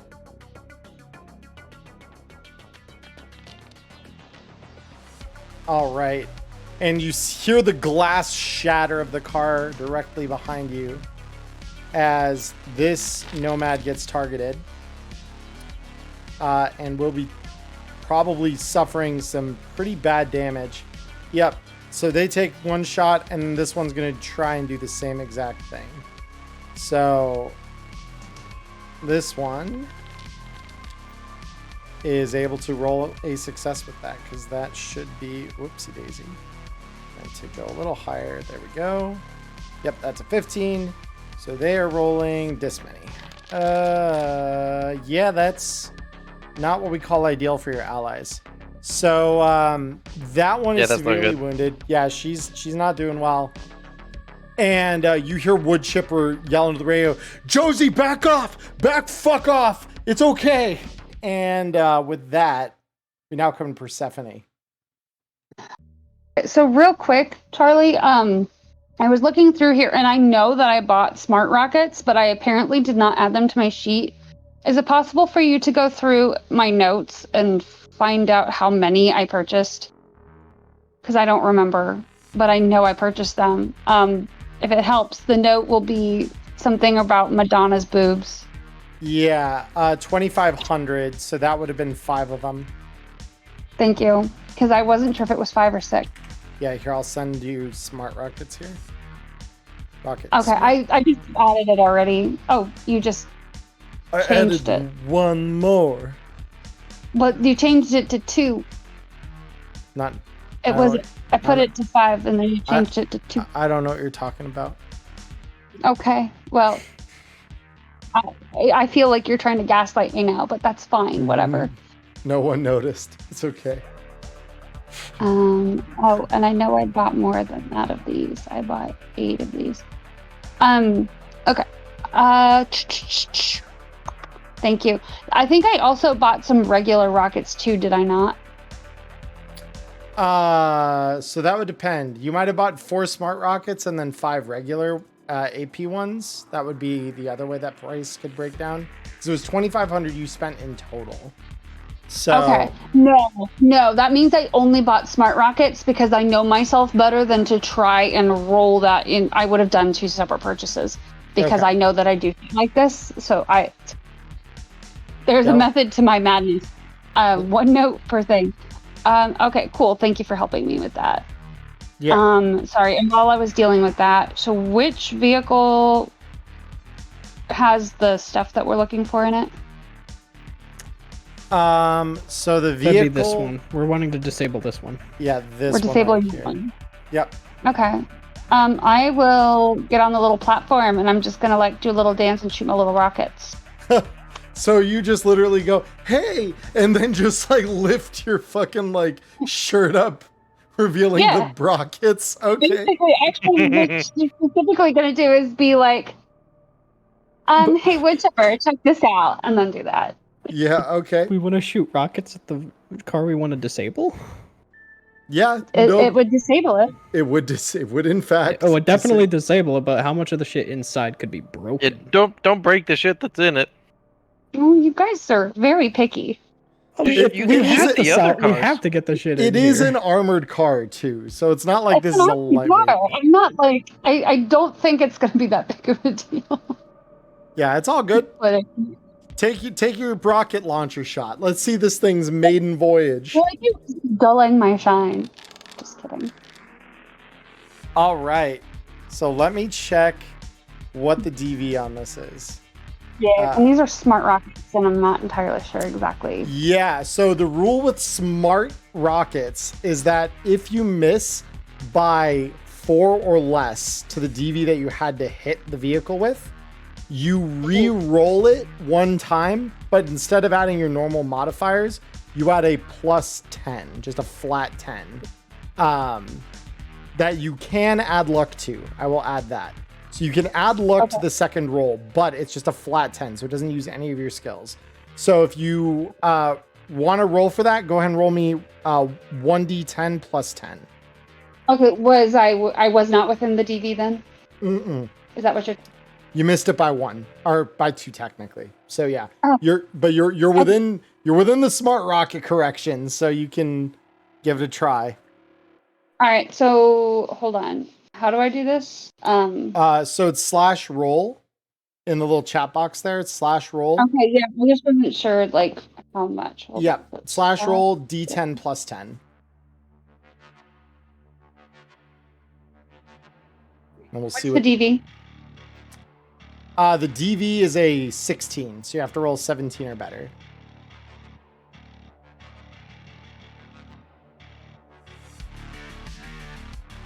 Okay, I'm gonna use my luck. I'll take it off my sheet in a second.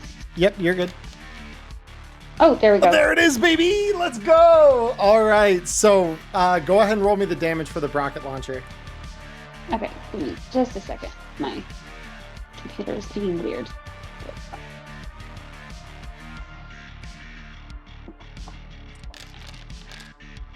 Oh my god! Holy Oh. shit! All right. So, yeah, unsurprisingly, so this thing does have bulletproof glass, which you see get entirely blown out all over this thing, basically. The car's glass is gone. History pieced out. And so you guys see Persephone lean out the window, raise her shirt up, and then a smart rocket fires off of her right boob in the direction of the vehicle.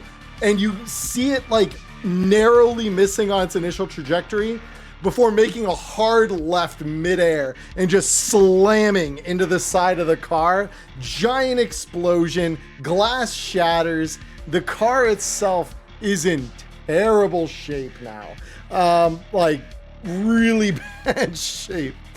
And again, I'm going to have this guy roll a drive land vehicle check to keep this under control because I'm gonna lean back into the car, by the way, at the end of this. that is understandable. So all right. So this guy is unfortunately unable to keep the car in control. Well, unfortunate for him, fortunate for you guys. So this guy skitters off the side of the road, and this is going to look a little awkward while we're on the moving map here. But let me real quick do this. Bear with me 2 seconds. I need to move the token. So this is going to move up here as this thing skitters off the road. All of these guys will suffer the whiplash critical injury as the car just slams into the debris on the side of the road. So that's 1, 2, 3, 4. And now we go here. Whiplash. Whee! Whiplash. Oh, come on. Whiplash. Whee! And then you take 5, You take 5. Close you both out. You will take 5. You will take 5. And then add the injury to your sheets. Come on. 1, 2. There we go. So all these guys are suffering whiplash. They're having a bad time. They crashed. And they actually all, as a result of that, suffer 66 damage as well. God damn. I really wish I brought smart rockets. So yeah, that's non-negotiable. Their armor does not compensate for that. So they just straight up take 21 damage straight to the hit points. Yep. Jesus. That's to cover the boobs. That's this is what rocket titties gets you, kids. Yeah. Oh my god. Everyone laughed at me when I said I want a rocket launcher. I want to launch rockets with my brain from my boobs. But now you're not laughing. So now I've got a question for you, crew. So these guys skitter off onto the side of the road, crash, dust flies up before the darkness engulfs them as the floodlights kind of phase them out of your vision. Except for those of you with IR vision, in which case you can still see them. So these guys are kind of like off on the side, not really something that you need to like think of as still being there. They're more there as a visual representation at the moment. I will actually, let me just skitter them off the page here so they're not distracting. And so these other ones are still very much interested in fighting. They are not going to just take that lying down. So Dr. J, we come to you now as the... Okay, what was the question? So the question is, do you guys want to, when we get to Woodchipper's turn, I can either, basically because of you guys telling her to do this, you can either tell her to stop and head back for the other guys and, hope these guys don't follow, or you guys can continue engaging them and then turn back after. We're turning these guys to ash before we turn back. That right? That's the course of action we're thinking. Why don't we send one of the cars that's following us back? Maybe the one that's with the limping. Yeah, sure. So I think that's a great idea. Yeah, that works. Yep. So Woodchipper will simply tell Josie, follow him back. I know you must be hurting, girl. Get him. And so with that, these guys are gonna fall back, and they're no longer part of this fight. So let me find Josie on my... Yeah, so removing you from the fight, and we're removing you. All right, cool. Now with that done, Dr. J, we're on you. So I have a question for you. Do I need to add a thrown weapon to my page to use my grenades? Yes, if you're throwing them, that would be something you need to add. Would you be able to do so? Yes, I can. Absolutely. Thrown weapon is added. That's what I would like to do, is toss a wonderful grenade just about midway between two cars here. You'd like to throw it right here? Just far enough ahead of us to where it's not gonna affect us too much. Sure, let me give you a 10-meter circle here. Very good. Yep, there's your 10-meter circle. Let's see here. Oh yeah, that's fucking amazing. Let me just get this thing going. All right, let's do the throw of the new shuriken grenades. Oh my god, it's shuriken grenade time. Oh baby. Yeah. So how do I use the thrown weapon? So you just equip it into the thrown weapon, like any other ammo. And then you simply click the same buttons you would normally, and it will calculate everything in terms of your athletics and everything. Oh boy, I know I'm using too many hands. It's okay.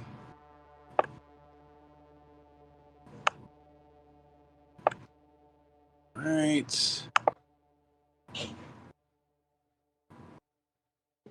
Okay. And there goes. All right.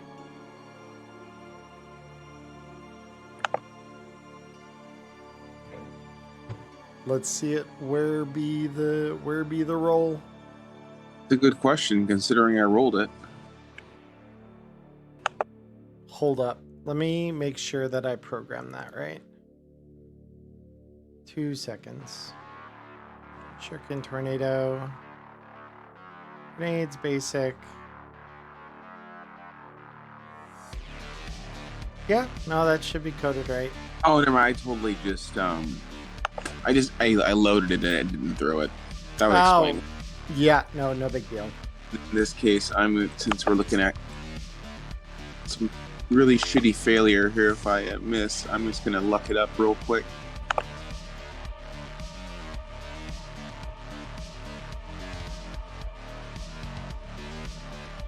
Oh,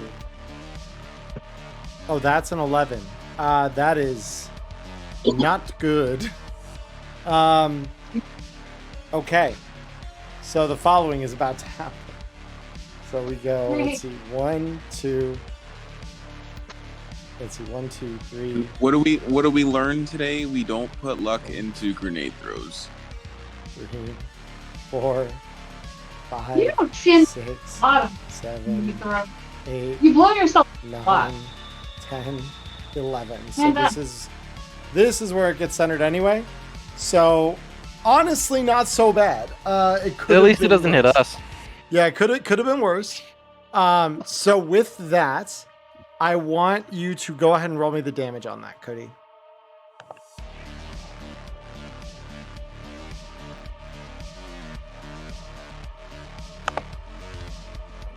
Oh, that's a critical hit. Oh, wait, and that's a shuriken. So there's if it rolls for an object, they have to keep rolling until they get one that's not for an object. Yeah. So, Cody, do you want me to roll the 2d6 or should you? I can do it for you. Go ahead. See what we get here.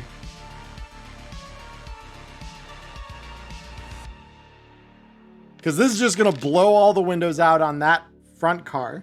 The 5 is a broken rib. So none of those guys in the car are going to suffer this.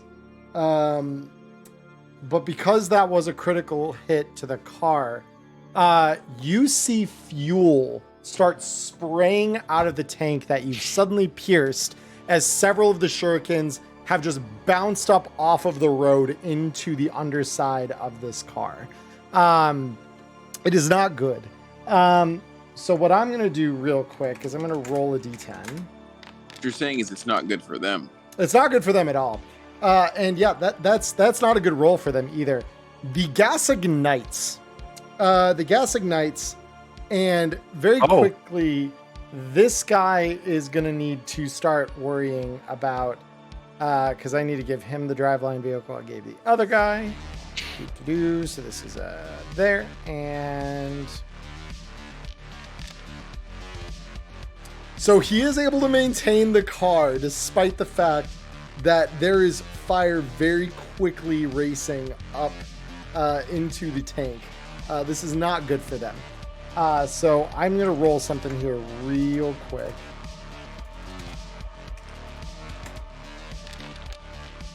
Okay, fun.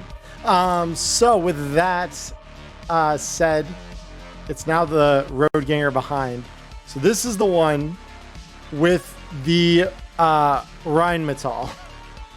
So this guy is literally going to, you see this guy's head pop up on this turreted rail gun on the back of this Nomad car. He swings it front and gets ready to just fire this thing at the vehicle, the Militech vehicle. So this guy's range is probably gonna be fire for this too. Holy shit. 10, DV on that is a 15. Oh my. Okay. So he is going to fire this Rhine Metal. Let's go. Wait a minute. Did I just add 6? I thought I gave him heavy weapons. My guy. Don't you have heavy weapons? No, that's 6 for whatever reason did not save. Okay. So that should have been a 21. So that is a hit, because I did try to give that to him ahead of time. So I will rule that a hit. Oh. Oh my. Okay. So that car, which is armored at SP13, I might add. But because of that shuriken, it is ablated twice. So this is now going to be 8 damage to the vehicle's hits, and it's ablated to the point of near uselessness. This one will not necessitate. Actually, will necessitate. Hold on. This guy needs to continue his driveline vehicle here. Because I forget, you're striking lit fuel at this point. Oh, yeah. So this guy now essentially loses control of the car, and it tumbles off the side of the road as the fuel is starting to melt the tires down. And it just rolls off the side of the road and explodes in a small mushroom cloud. So these guys, whoopsie daisy, did not mean to do that. I wanted to select that tile. That tile goes here, and these guys go boom. This car, go boom. And with that, these guys here are now rethinking their life choices. So we've got this driver here. Was it you that I accidentally gave the heavy weapons to? No, I don't know why that didn't work, but that's okay. So this driver is literally going to just pull their car forward to be in alignment with these guys. And with that, that will be her turn. Wei, we come to you. Nothing super interesting to do. Just gonna lean out. Actually, they're too close now. Well, what if I tried to put a grenade right about... There we go. Right about there. What would that 10-meter circle look like? Let me get that 10. Right, it was here, centered? Yeah, just about. Okay. I just want to make sure that I hit the car that we're trying to kill without hitting the one that just pulled next to it. That would indeed be the way to do that. And that's actually just about perfect. Yeah. So with a little bit of room for error. Yeah, so let me do that. There we go. Now it's on an actual square. Yep, DV15 on a thrown weapon. Yep. Sounds like a good plan. So I will equip a shuriken. Oh, you have to change ammo. Mm-hmm. Bam. And bam. Oh, yeah. Oh, Easy. yeah. That's good. Sehr gut. Go ahead and blow that up. Let's see what we got. Way ahead of you, boss. Oh, okay. 18 damage. So that is going to light up the car a bit. It is going to break some of the bulletproof glass on the windows on the front end of the car there. And yeah, little needly boys everywhere. So with that, I'm just going to move this off to the side in case we need it again. Now we go to this next car, where this guy is literally gonna just hit the brakes and just peel off into the night. He is not sticking around for this. Actually, before I say that for certainty, let me roll a concentration check. Yeah, I know he's going off into the night. That ain't good enough. So yeah, these guys are just veering off the road, and they're gone. They're not gonna stick around for this nonsense, whatever is about to happen. So with that, we come to the end of this combat. So you guys spin around. So let me go ahead and copy some stuff here real quick. I'm gonna put up the shade here. Title card. Just while I copy some stuff over, because we're gonna go to another map here.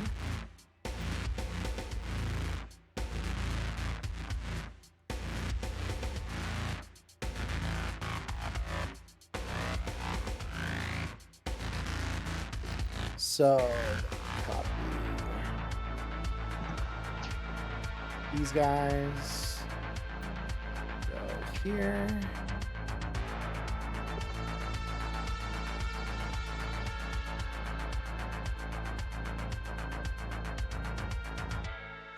Okay. And then finally we got these guys.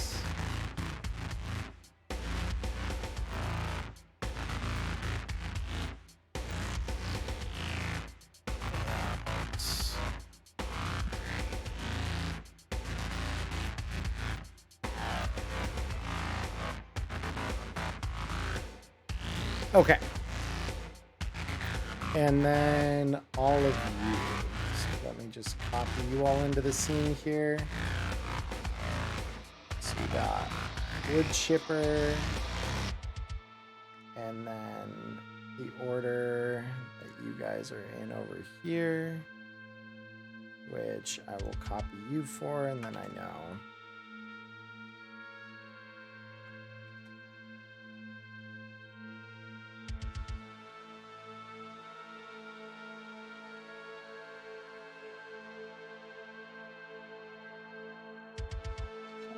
And then Electo is here.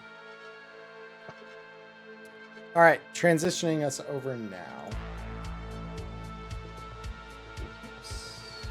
There we go.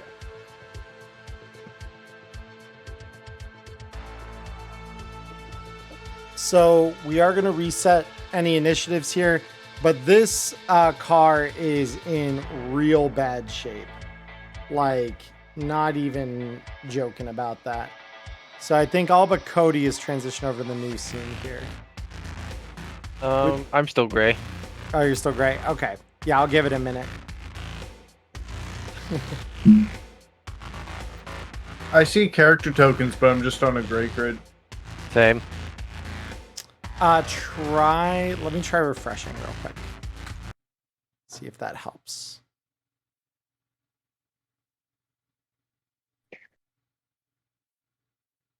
Sorry, everyone.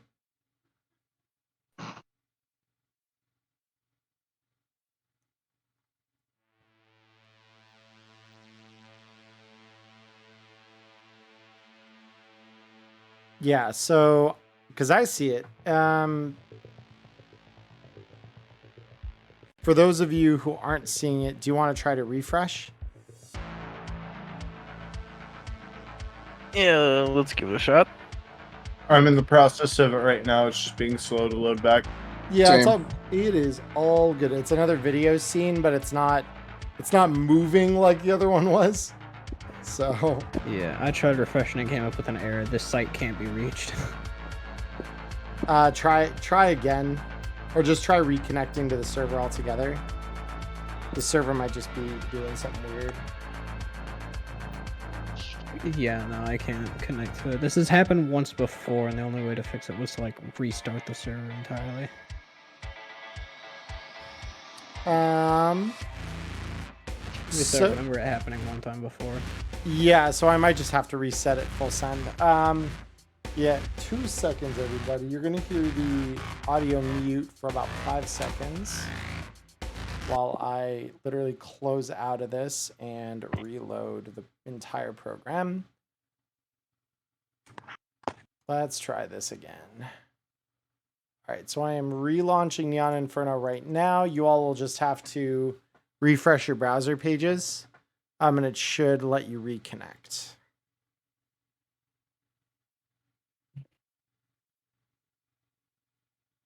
Here we go. Yeah, so we're back.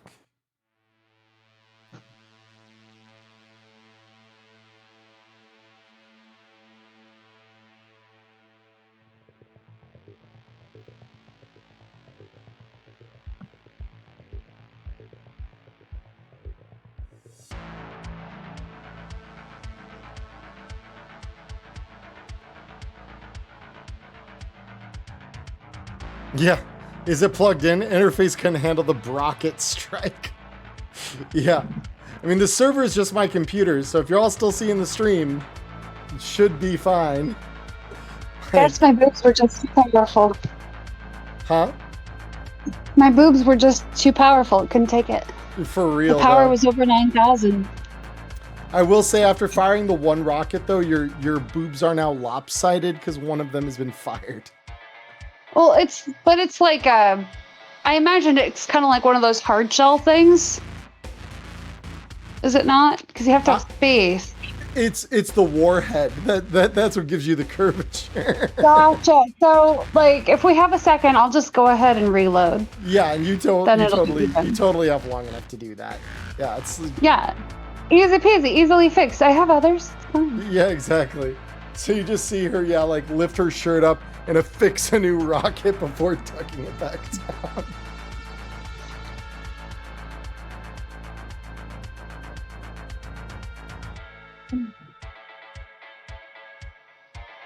Oh, since we're waiting, has Persephone noticed if Woodchipper has like noticed anything about her boobs? Did she look impressed? Is she like, oh man, that might be fun for some bedroom play? Like, Yeah. There we go. Now I can see it. Yeah, once we get through this scene, we'll talk about things here. Okay. we're loading. Ooh, I'm in. Yeah, well, because I think everyone's hitting the screen right now. Maya's the only one who hasn't loaded at this point.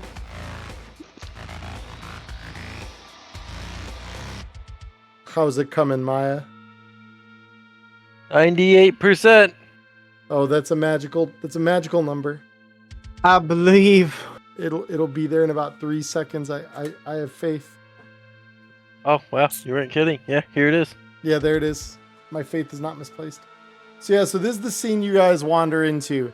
So these guys have skirted off the side of the road. They have crashed into this little rock embankment. Your nomad friends are up here. The hurricane is very, very clearly aimed at this car, which has a bunch of unconscious Militech officers inside. So Woodchipper says, all right, you guys deal with the fucking cargo. I've got some revenge. And she kicks her door open and just starts walking towards the car here. And literally walks up to the driver's side window here and just straight up punches through this thing with her fist. Damn. Oh my god, Yep, she's like, that'll do it. Yep. And just grabs this guy by the neck from inside and just fucking chucks him on the ground in front of her. Rips him out the car, taking the door with him. Yeah, pretty much. Stephanie's like face with her hand. She's like, oh my god, so hot. Yeah, and So then and so she just splatters this dude on the fucking ground. Just says, all right, they're not fucking driving out of here. And yeah, that guy is dead. So with that, how would you guys like to start going about piecing out the back of the car here? So I assume it's just like a van where like doors swing open from the back over here. Yeah, so it's a little bit larger, but yeah, in essence, it's like a large cargo van. All right, Zuko just come up, try the handle Yeah, and to open it. It is locked. He'll relay this to Woodchipper. He's like, could you pop the trunk?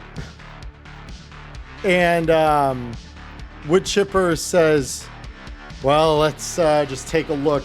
She reaches in, turns the ignition off, grabs the keys, and just throws them back to you. Electo, it looks like you're getting ready to do something, though, as Zeke and Woodchipper. Yeah, I can just break it open. Yeah, with she my just already has her super tech hands. hand flared open, getting Yeah, ready she's to like just throwing me the keys. I'm like insulted. Like, what do you think I'm here for? field expertise, basic tech, please. Zeke shrugs and just baseball pitches the keys into the distance. And then, yeah, Electo literally just reaches in. You hear the like micro servos on a set of picks in her fingers do their thing. And you just hear a and then the lock pops and just allows her to turn and just pull the door open with her tech hand. So yeah, the door is open. Inside is a bounty of Militech armory crates that are all different shapes and sizes. Most of them are that high tech kind of like metal or polymer like foam cases that are not really labeled with anything usable. A lot of prototype serial numbers. Yeah, I just start grabbing them to bring them back to the car. Yep. Cool. We can figure out what's in them Just later grab once as we get the fuck many out as of I here. can carry. Yeah, Yep. same. Very Because cool. I do not want to stick around and wait for Militech's QRF to show up. Yeah, no, let's No. get out. We do not want to meet this group's asset protection. Yeah, And, We seriously. boosted, we came, you saw, we left. and Woodchipper literally walks right down the car, slams her fist again through the window, and then just literally does the same thing with this asshole. And just slams his face in the pavement. And he is also dead. Fuck yeah. Would I can roll a check for this if I need to, but I want to make sure there's like no recording stuff, or like would there be recording stuff in a vehicle like this? I just want to make sure they can't pin it on us. It's possible. Go ahead and roll me a perception check.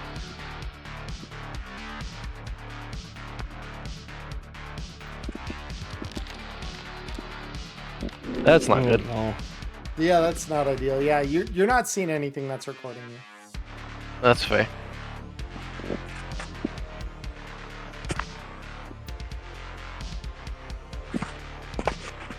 So anyone else on the team want to come help unload this car? Oh yeah, no, I'm down. I just move my stuff. Cool. I was just chilling. Yeah. I'm just picking Yeah, I up as would many back it boxes over as the I way, can like, at a time come and on, just big boy. setting them down for people to grab as they come over. And Woodchipper literally walks, slides across the hood, walks over to this guy, reaches through the window again, and just snaps the dude's neck since the window was already shattered by a rocket earlier. And That's one hell of a bone to pick. And yeah, no, she is. And she tries to snap his neck, gets a little more resistance than she'd like, and she says, "No, fuck you," and then just slams her fist into his face. And hello. And yeah, his face is gone. Oh wait, not damage dealt to Woodchipper. Damn. Woodchipper hurt herself in confusion. Let me try that again. Okay, there we go. Bros use taunt. Yeah. And yeah, so you all gather here carrying out crates. Many of them are heavy. There's one that only Wei is capable of carrying that is in a probably, I don't know, it's probably the size of a small, like, think good sized toy car, like one of the motorized ones you might buy a kid. There's not a Gallarhorn in this. I'm upset. So you are able to carry that out. And Woodchipper just slams her fist into the face of this one last guy here. And let me roll damage on that. Yep, and he's gone too. Yep, and just like that, all these security operatives have been wiped out. And she says, all right, how's the cargo unloading coming? As her fists are just coated in blood. She lifts up 2 more of the larger cases. Says, all right, get it in the back of the combi. We'll take it back to the camp, see what we got. All right. Yep. And with that, these 2 over here, she gets on the radio and she says, all right, Josie, did good. RTB, rest up, you earned it. These assholes are burning for this. And with that, she says, everything out of there, you 2, yelling out at Dr. J and Electo. And I guess Persephone, because Persephone's probably stacked under someone here. I mean, I'll check the back, make sure nothing else hidden underneath the seats and stuff like that, I guess. Sure, roll me perception.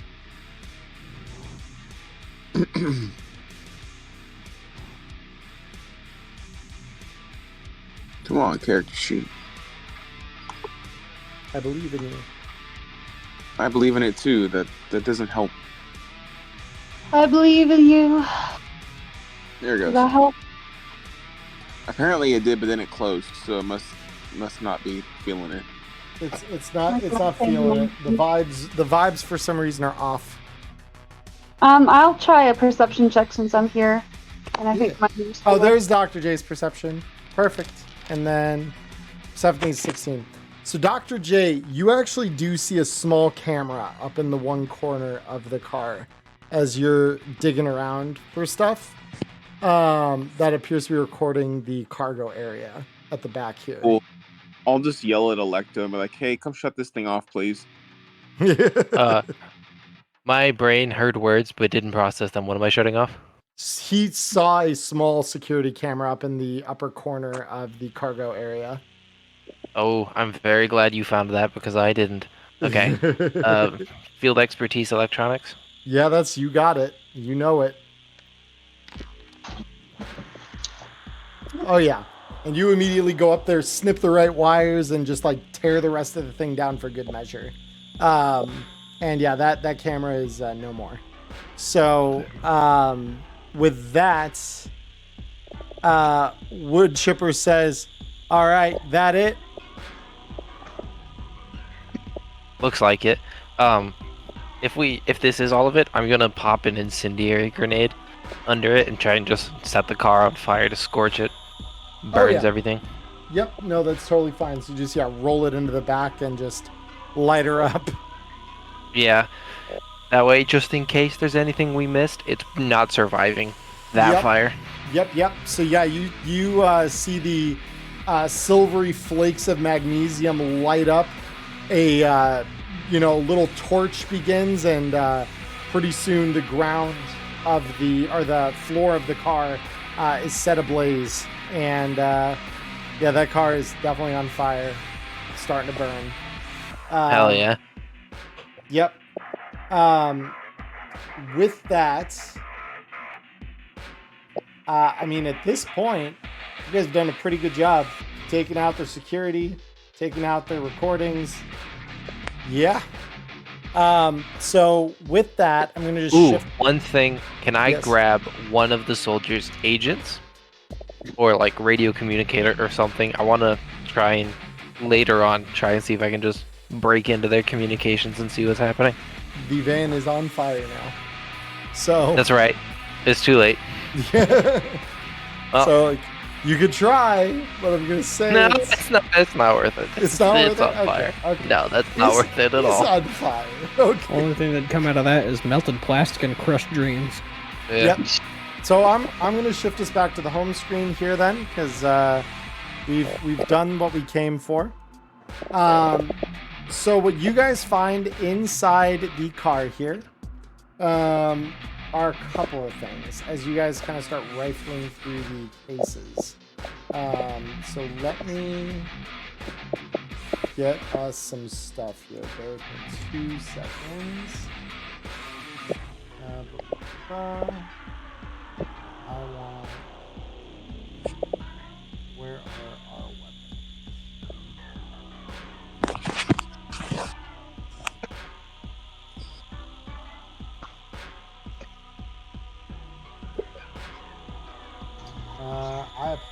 bear with me just a moment, everybody. I am flipping through. Here we go.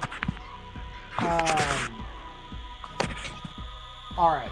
So inside this thing, you find a couple of items.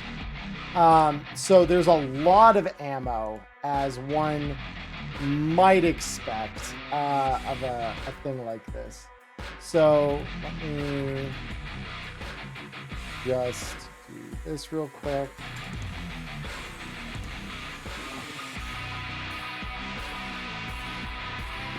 Yep, and then I will just switch us back to some atmospheric vibes instead of this hardcore combat music. So inside a couple of the boxes, you find the newest Militech arms that they were going to bring to market, which are a Militech Fox dual ammo pistol, of which there are 2, and a Militech Mastiff SMG, of which there are 3. You also find crates upon crates upon crates of basic ammunition, some rubber bullets, and there is a small crate of 100 rounds of AP. Let me take a look here.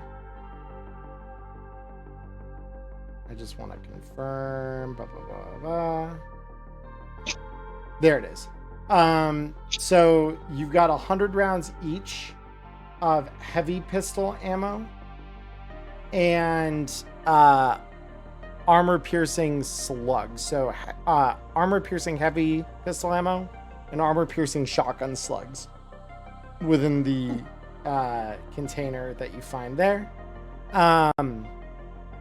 The real find, though, as you start digging through stuff, that Wei carried case that is the size of a child's toy car, like a motorized toy car. You open it up and you see a symbol that the nomads call the broken wheel. You would all know it as the radio hazard symbol. Bright yellow with black on it. No way. Yeah, Please. and this thing is simply labeled on the outside of the box as RH801. Happy Cake Day, everyone. Zeke just throws a hand up to high five Electo after they find exactly what they were looking for. Yeah, I fucking high five him. God, this is so great. I don't give a shit what it is. It's radioactive, which means I can turn it into a dirty bomb if it isn't one already. Well, and this thing has it basically looks like an oversized rocket. Oh, I see. This was Yep. purpose built. So yeah, you've got basically a small thermonuclear warhead sitting in a box in front of you. Hey! Did we just get hella lucky? I mean, the fact that you didn't totally destroy the car was pretty important here. Oh, yeah, that dawned on me too. I was like, I was nervous about the missile play before, but now I'm very thankful it didn't go. Sorry, so- I genuinely did not think that it would run a chance of exploding. Neither did I. I was just more concerned that the things inside would be damaged. I did. Oh no. See, some things are been damaged. The insides of you would have been damaged. The insides of everything within a 5-mile radius would be Yeah, scorched, inside, and everything beyond that is just melting. Yep, pretty much. So, so you said there was a bunch of basic ammunition. yes, lots of basic I'm just ammo gonna- for all kinds of guns. Would there be enough for me to just top myself up on 100 of all the basic ammo I use? Yeah, yep. Okay. Absolutely. Yeah. And then does anybody else have a shotgun? Because if not, I will take those AP slugs. Let me I double have check. some. I technically have a shotgun in the form of a flamethrower, but I don't know if incendiary works for you. And that's I have an assault rifle. yeah, Although I don't use it, so I could just give you the flamethrower. the Flammenwerfer. It werfs Flammen. I have a Flammenwerfer if you would like. Hans, get the Flammenwerfer. Hans, starts a candle. Heavy pistol, or it was AP heavy pistol ammo. Yeah, it's Or- AP heavy pistol. There's 100 rounds of it. Would anybody object to me taking the 100 rounds of slugs, AP slugs? For the rifle. For the shotgun. For the shotgun, yep. Yeah, sorry. Yes, I'm fine with that. I was just Okay. making sure because I would like at least some of the. AP heavy heavy- pistol. Yeah. Yeah, I'm not going to take any of that. Yeah. And I'm serious, if anybody wants this flamethrower, I legitimately never use it. And I have 38 rounds of incendiary shells, and it has 4 in it. Of Oh, sure, I'll workable take it. Flammen. Yeah, I can So- at least use the incendiary It's shells. fully loaded with 4 shells and 38 spares, so you have a lot of flammen to werf. Yeah, so I'll be like, hey, do you ever use that flamethrower of yours? No. You want it? Yeah. Here. Yeah. Just Yeah. here, slide it off my shoulder and hand it Oh, over. and one important thing I forgot to mention. In one of the cases, there is also something that they call the Rail Glide Mobile Arms System, which What the is fuck? a box of 3 units of the type of wire magnet slings that Electo uses, all with that beautiful Militech branding on them, and none of the Night City Tech jank. Oh. So you're basically looking at a perfected form of your design. Pretty much. I am 50-50 on whether I want to reverse engineer it to figure out what I can do better and just burn it. Or you could just take it and replace it with the ones you have. So I will look at them and then just with like through gritted teeth and twitching eyes be like, anybody want those? What they do. Well, and Yeah. you kind of look up at her like slings that she has where all these wires are connecting the different guns to her body, and you kind of notice a resemblance between the thing in the box and the thing on Electo. Huh? What? I hate to be the one, but the only thing that I could actually really use for Wei, especially in his mindset right now, he's just going to flat face seeing the one thing in that pile of stuff that he could actually use, just kind of walk up, silently grab one, sit down, and start trying to attach it to his Perseus. Yep. I would What it help do? you attach it to your Perseus. I know better than to say anything about it right now, so I'm just gonna help attach it for you. if Way's taking I didn't one, want to be the I'd- one. If Way's taking one, quizzically I'll grab it and just start inspecting it. Just what in the world? I will say it only helps if you regularly switch weapons. If you don't switch weapons, it's not gonna do anything for you. The whole thing is that you can drop the weapon and not have to spend the action to stow it. Yeah, especially with me using martial arts all the time, that enables me while I'm running up into range trying to get into my kick range. I can keep Yeah. up my shots and not have to worry about dropping my Perseus. It's such a huge upgrade to me. Mhm, yeah, that'll be so huge for Had you. to. And I don't need to use one because the Mono Wakizashi is a one-handed weapon, right? Yep. Oh, actually, Yeah, I so- need one for that too. So if there's 2 that. Oh. Well, because with the Mono Wakizashi, since it's one-handed, I can just draw it and just still have my pistol in the other hand. Mm-hmm. Yeah. So you have access to So both yeah, your I'll melee. just put the one I picked up down. Just that's a neat little gadget. Neat little gadget, huh? Yeah. Doctor, I mean, sorry they stole your design, but it is neat. Doctor, Yeah. Jizz, look at it. After you put it down. He's gonna look at Electo. He'll look back down at it. He's not gonna look at Electo again, but he's gonna grab it.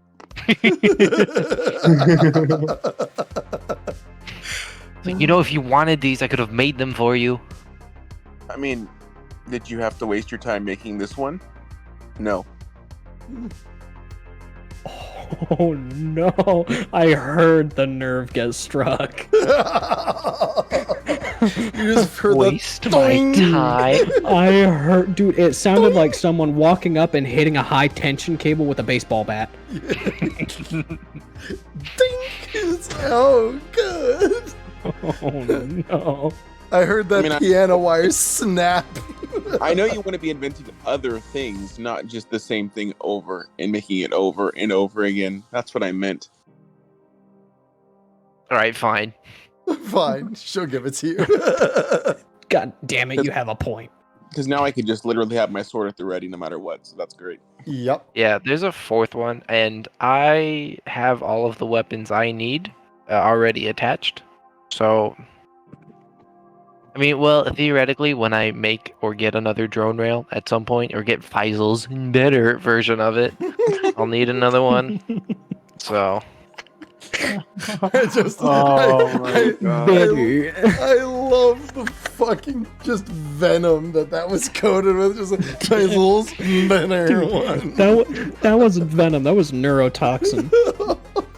well, I mean, it was like I said, if he stole my design, I'm going to boil him and turn him into synth coke. Jesus Christ. After I turn all these corporations into a lamp. This is a good time to mention that I posted something in the Neon Inferno memes earlier in the session. Oh no. I'm talking downtime phase. The memes. You know, Yeah, Alexa, Neon Inferno memes. seriously consider opening a lamp store. I think it would be a really lucrative avenue for you after this. Yeah, I mean, she fucking might. Let's call it a lampdo. A lampdo, not a lecto. This is a good time to mention, those of you that aren't in the Discord, you should totally join the Discord, because fun You things should. happen over there. The Discord is a great place. Join it if you haven't. We have some good memes. That meme is good. We like that. Perfect segue. Thanks, me. Got you, me. Where's So- the meme? I can't find the memes. It's in the Inferno Discord. If you go, I know. Just having a struggle. Don't mind me. yeah, you're good. So you guys make it back to the Aldecaldo camp just to be there long enough that any remaining armaments, because there's quite a few boxes that are full of other kind of more basic guns that aren't like new prototype models that Militech is just putting on the market. And so whatever guns you guys don't take, Wood Chipper begins to distribute them among the Aldecaldos, and says, all right, chooms, got to get these city folk back to where they belong, but we'll celebrate real soon. And she hops back in the car. You all get back into the city. She drops you off right back at Club Synapse. And Zeke is beaming when he sees Rex. yeah, and so Wood Chipper says, you all go report into Rex. I'll keep an eye on the goods. And so yeah, you get up, VIP room opens up, and it's much less busy when you get up there than it was earlier. And Rex is simply standing there talking with Rogue. And Rogue says, now, Rex, you have to tell them to show some restraint. I mean, we can't have another fucking Arasaka tower on our hands. And Why it's not? And so Electa, you say that. She just looks at you and says, you know what the city center looks like now, right? Do you really want to do that to Watson, to Little Europe? Well, Yes. do you want us to give Militech their nuke back then? And Rex looks at that, and you're proud of this, like in the extreme, because you're like, it's coming Yeah, together. just out of we confusion, did they're it. like they don't want the nuke, and we're like, and now it's just confused. It's like, so you want us to give them their nuke? Yeah. We just went through all this effort to get it, and now you don't want to use it? They were kind of feeling like something divine had interfered. I and feel like us started saying they looking- had a nuke in the truck is dropping a bombshell the size of Manhattan on them. They're like, wait, Yeah. they had a nuke? And because they one of the other things that you guys would have gotten from there as well is a crate of C9. So he says, so So that's become the plan then, has it? What, are we just gonna not use it? I mean, in it's better theory- than one of the corps having it. And he We're just gonna give it right back. We're gonna return the property. Yeah, Don't we're gonna worry give him- about it. And Rex Militech has a nuke. They were Yep. going to use it. And Rex considers very carefully. He says, "Yes, but this is not going to end well." No. And since For they the had one, it corpse. was never going to end well. There was always going to be another detonation somewhere. But I like maybe to not. imagine you standing with a murder board behind you. Yeah. Yeah, it's just the meme of the murder board. They had this nuke, right? Means they wanted to use it, right? Here's all that they were going to use it on. Look at little Jimmy. He's just pointing at your yarn. Someone think of the children! And so Rogue Because I'm not! So Rogue looks at all of you though, and she says, "I was there when the last one fell. Are you sure this is what you want?" No. Like, I think maybe we all got like a little excited. We can make do with the C9 and the vacuum bomb. Like, that's explodey enough. But like No. the fact that Magic has this is a problem, and like these two are probably gonna fight me. They really, really want to nuke something. So like One way or another, maybe an Militech adult is step getting into their the bomb room. back. Yeah, I'm all for giving Militech or Kahukura the bomb back. Easily. I'll give it back Look, to them I'm like tomorrow not morning. used Drop to me being off the adult in the where it is. room. This is really uncomfortable. So like, I'm gonna go sit over here in this chair, and I'm gonna like let the adults do whatever. Yeah. Yeah, Zeke will lean forward and like be like, "Look, I know that what happened to Arasaka was a mess, but what happened to Arasaka has happened, right? That's written in stone. That happened. Militech has a nuke. They have one. They were taking it somewhere. They have that nuke, and one way or another, they're gonna get it back, right? So an entire section of the city is going to be turned upside down one way or another. Whether it be Militech doing it or us, it is going to happen. The fallout that happens, that thing might just get detonated by a stray bullet. Who fucking knows?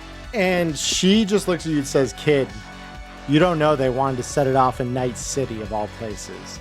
For all you know, but they they'll could have sure as wanted hell to destroy ship it. Night City getting it back. Let's just hope that firestorm doesn't land on your doorstep." And with that, she kind of just walks past you all and leaves. And the as floor. she leaves, he just mutters like, "They brought the firestorm to us to start with."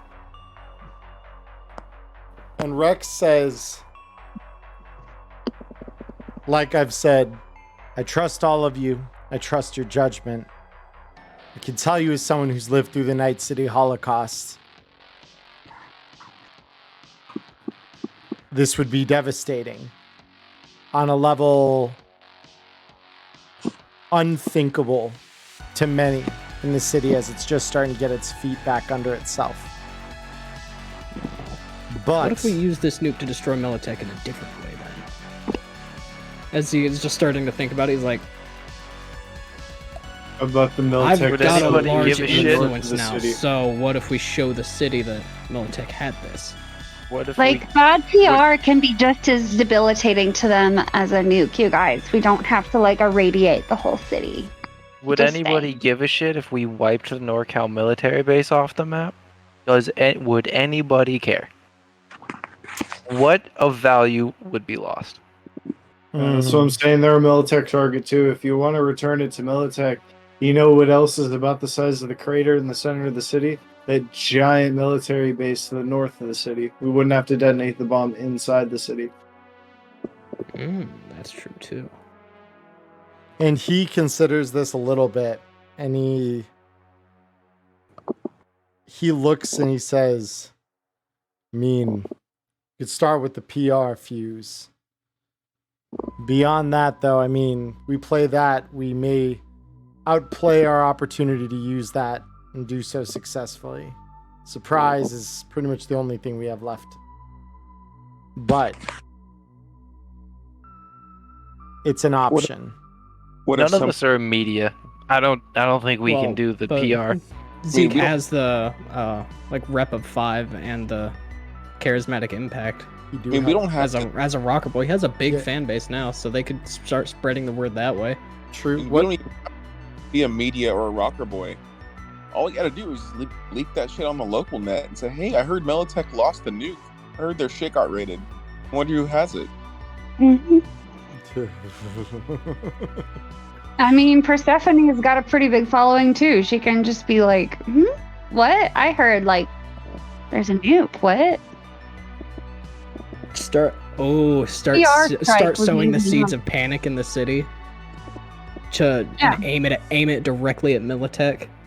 I think the less people that know we have a thermonuclear weapon, the better.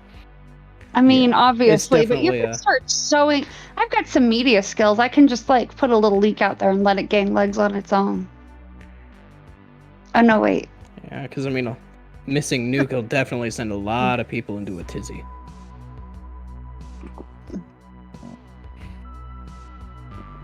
What And if we just detonate it and say that it was we blew it up or blew up their You base with the nuke they lost? really want to explode a nuke. Well, I mean, it's better than someone that we don't like sending it to us. What good does Night You City get from really- having the military base there? I mean, and Rex kind of pipes up at that. He says, I mean, President Crest stays on her side of the country. There is that. There's a reason that the NUSA hasn't come through and tried to reclaim the city. Oh, Another Holocaust in Night City, of all places. Have you ever heard the saying, lightning never strikes in the same place twice? That'd be a whole lot like that second strike, hitting the same pinpoint on a map. What happened to taking it to the edge? That's the whole point. Take it to What? the edge. I need to get you some therapy. And, No, I'm fine. And Rex reminds, basically, not even reminds you, just simply says, look, Fixers, we are that line that separates civilization of Night City from the utter savages who would want to destroy it. And I don't believe you all want to destroy the city. And I am as behind the idea that Kahukura and by extension Arasaka both need to pay for what they've done to the city in recent days. I don't want to destroy the city, but can we stop it from tearing itself apart? And that is a fantastic question. So I just simply offer a small bit of counsel. And I will stand by your decision. As I've said, I don't personally agree with using the nuke. I think that's a fairly rash decision. But if it's what seals the deal, if it's used right, results speak for themselves. I just hope you all understand the type of results you're looking to gain. I think we use the vacuum bomb on Kahukura headquarters and the nuke at the military base. And if that's That way- what you've... That way, the people of the city don't get hit, don't get hurt, but the oppressors who hold their yoke over us do. But, like, I feel like you're going from, like, 12 to a million really, really fast. There's, like, other things we can do first before we That's- launch a nuclear How are you strike. gonna go to like 13 with a thermonuclear bomb? You don't use the thermonuclear bomb, sweetheart. And we let it sit here until somebody else gets it and they use it instead? And then they throw it in the second city center, they throw it in Watson, they throw it in the Glen? We wait for that to Yeah. happen? I'm really thinking about this black and white. There's, like, other options than the nuke gets used or it doesn't get used. Like Well, what? There are only two ways that I see a nuke getting used, right? They either detonate it, or they hold the entirety of the city at gunpoint with it and get whatever the hell they want for the entirety of their lives. Exactly.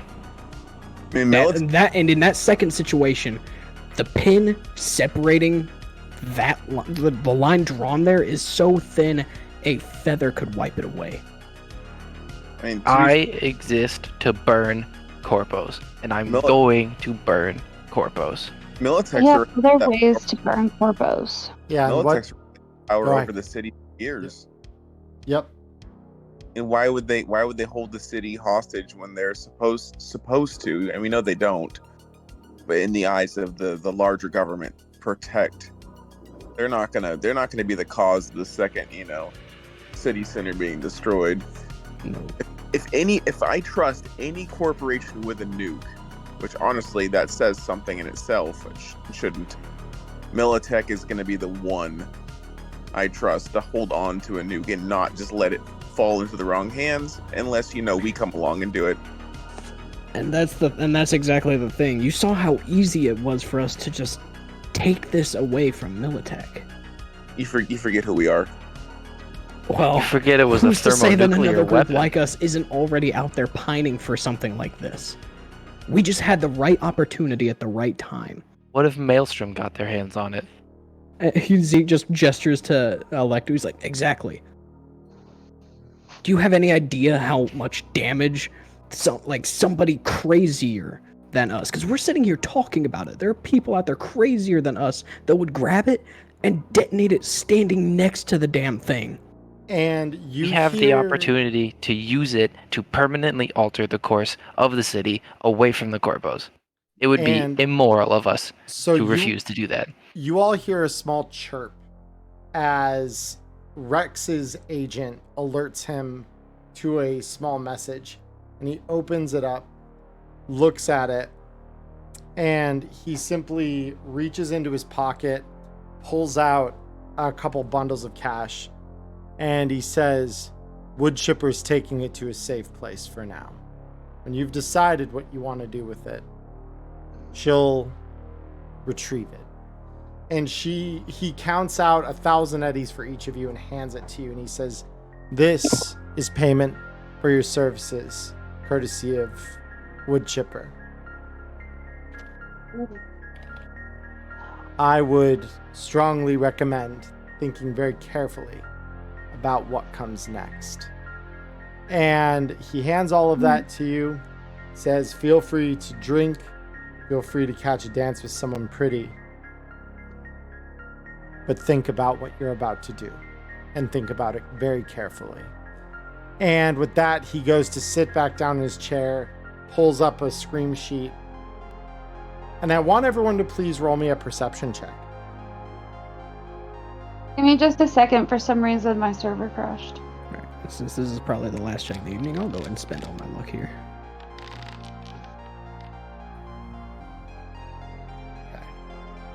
And then I'll wait for Erica.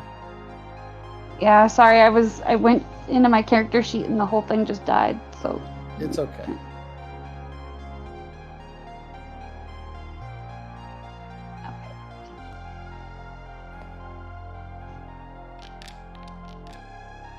great. Not Okay. very perceptive. So, Electo and Dr. J, you hear the distant but growing ever closer whine of a set of AV turbofan jets. The sound is unmistakable. You've heard it dozens of times before. And out the window that the room has on one end, you can see a AV with floodlights on, screaming in the direction of Club Synapse. I would immediately, say, Rex, AVs, incoming. And Rex simply puts a hand up to his ear, says, "Clear that thing right now, or I swear to..." and then machine gun fire opens up. And with that, we are going to close the session for tonight. Jesus Christ. Oh, hard close. Hard cut to black. Hard cut to black. Oh, I like it. I like that a lot. So I am going to award IP.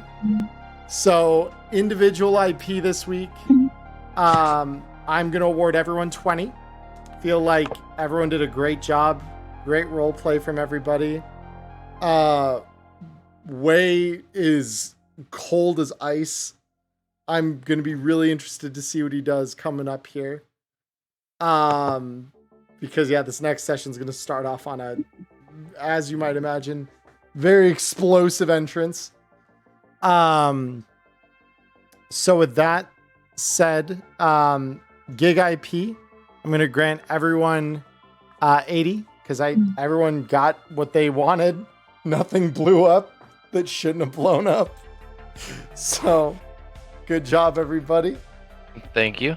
But yeah, that is where I'm going to call this week's episode of Neon Inferno. So any last minute anything from the crew before we cut to a quick break? How many IP is it to go from rank to rank 6 in your role ability? I know I can't do it now. I want to know how many more I need. 360. I need 40 more. Oh, that means unless we 110. fucking bomb next session, that means I can do it. You said that Well, was I mean, we're definitely going to be something next session is going to bomb, but I mean, Yeah. whether or not it's us, that's up in the air. Yep. So this is going to get real fun next week. I hope you all look forward to it. For those of you on YouTube, this is where we're going to end things. So we will see you all next week. I hope you have a wonderful morning, evening, or afternoon, wherever you are in the world. Stay healthy, stay safe, and we'll see you on the streets of Night City.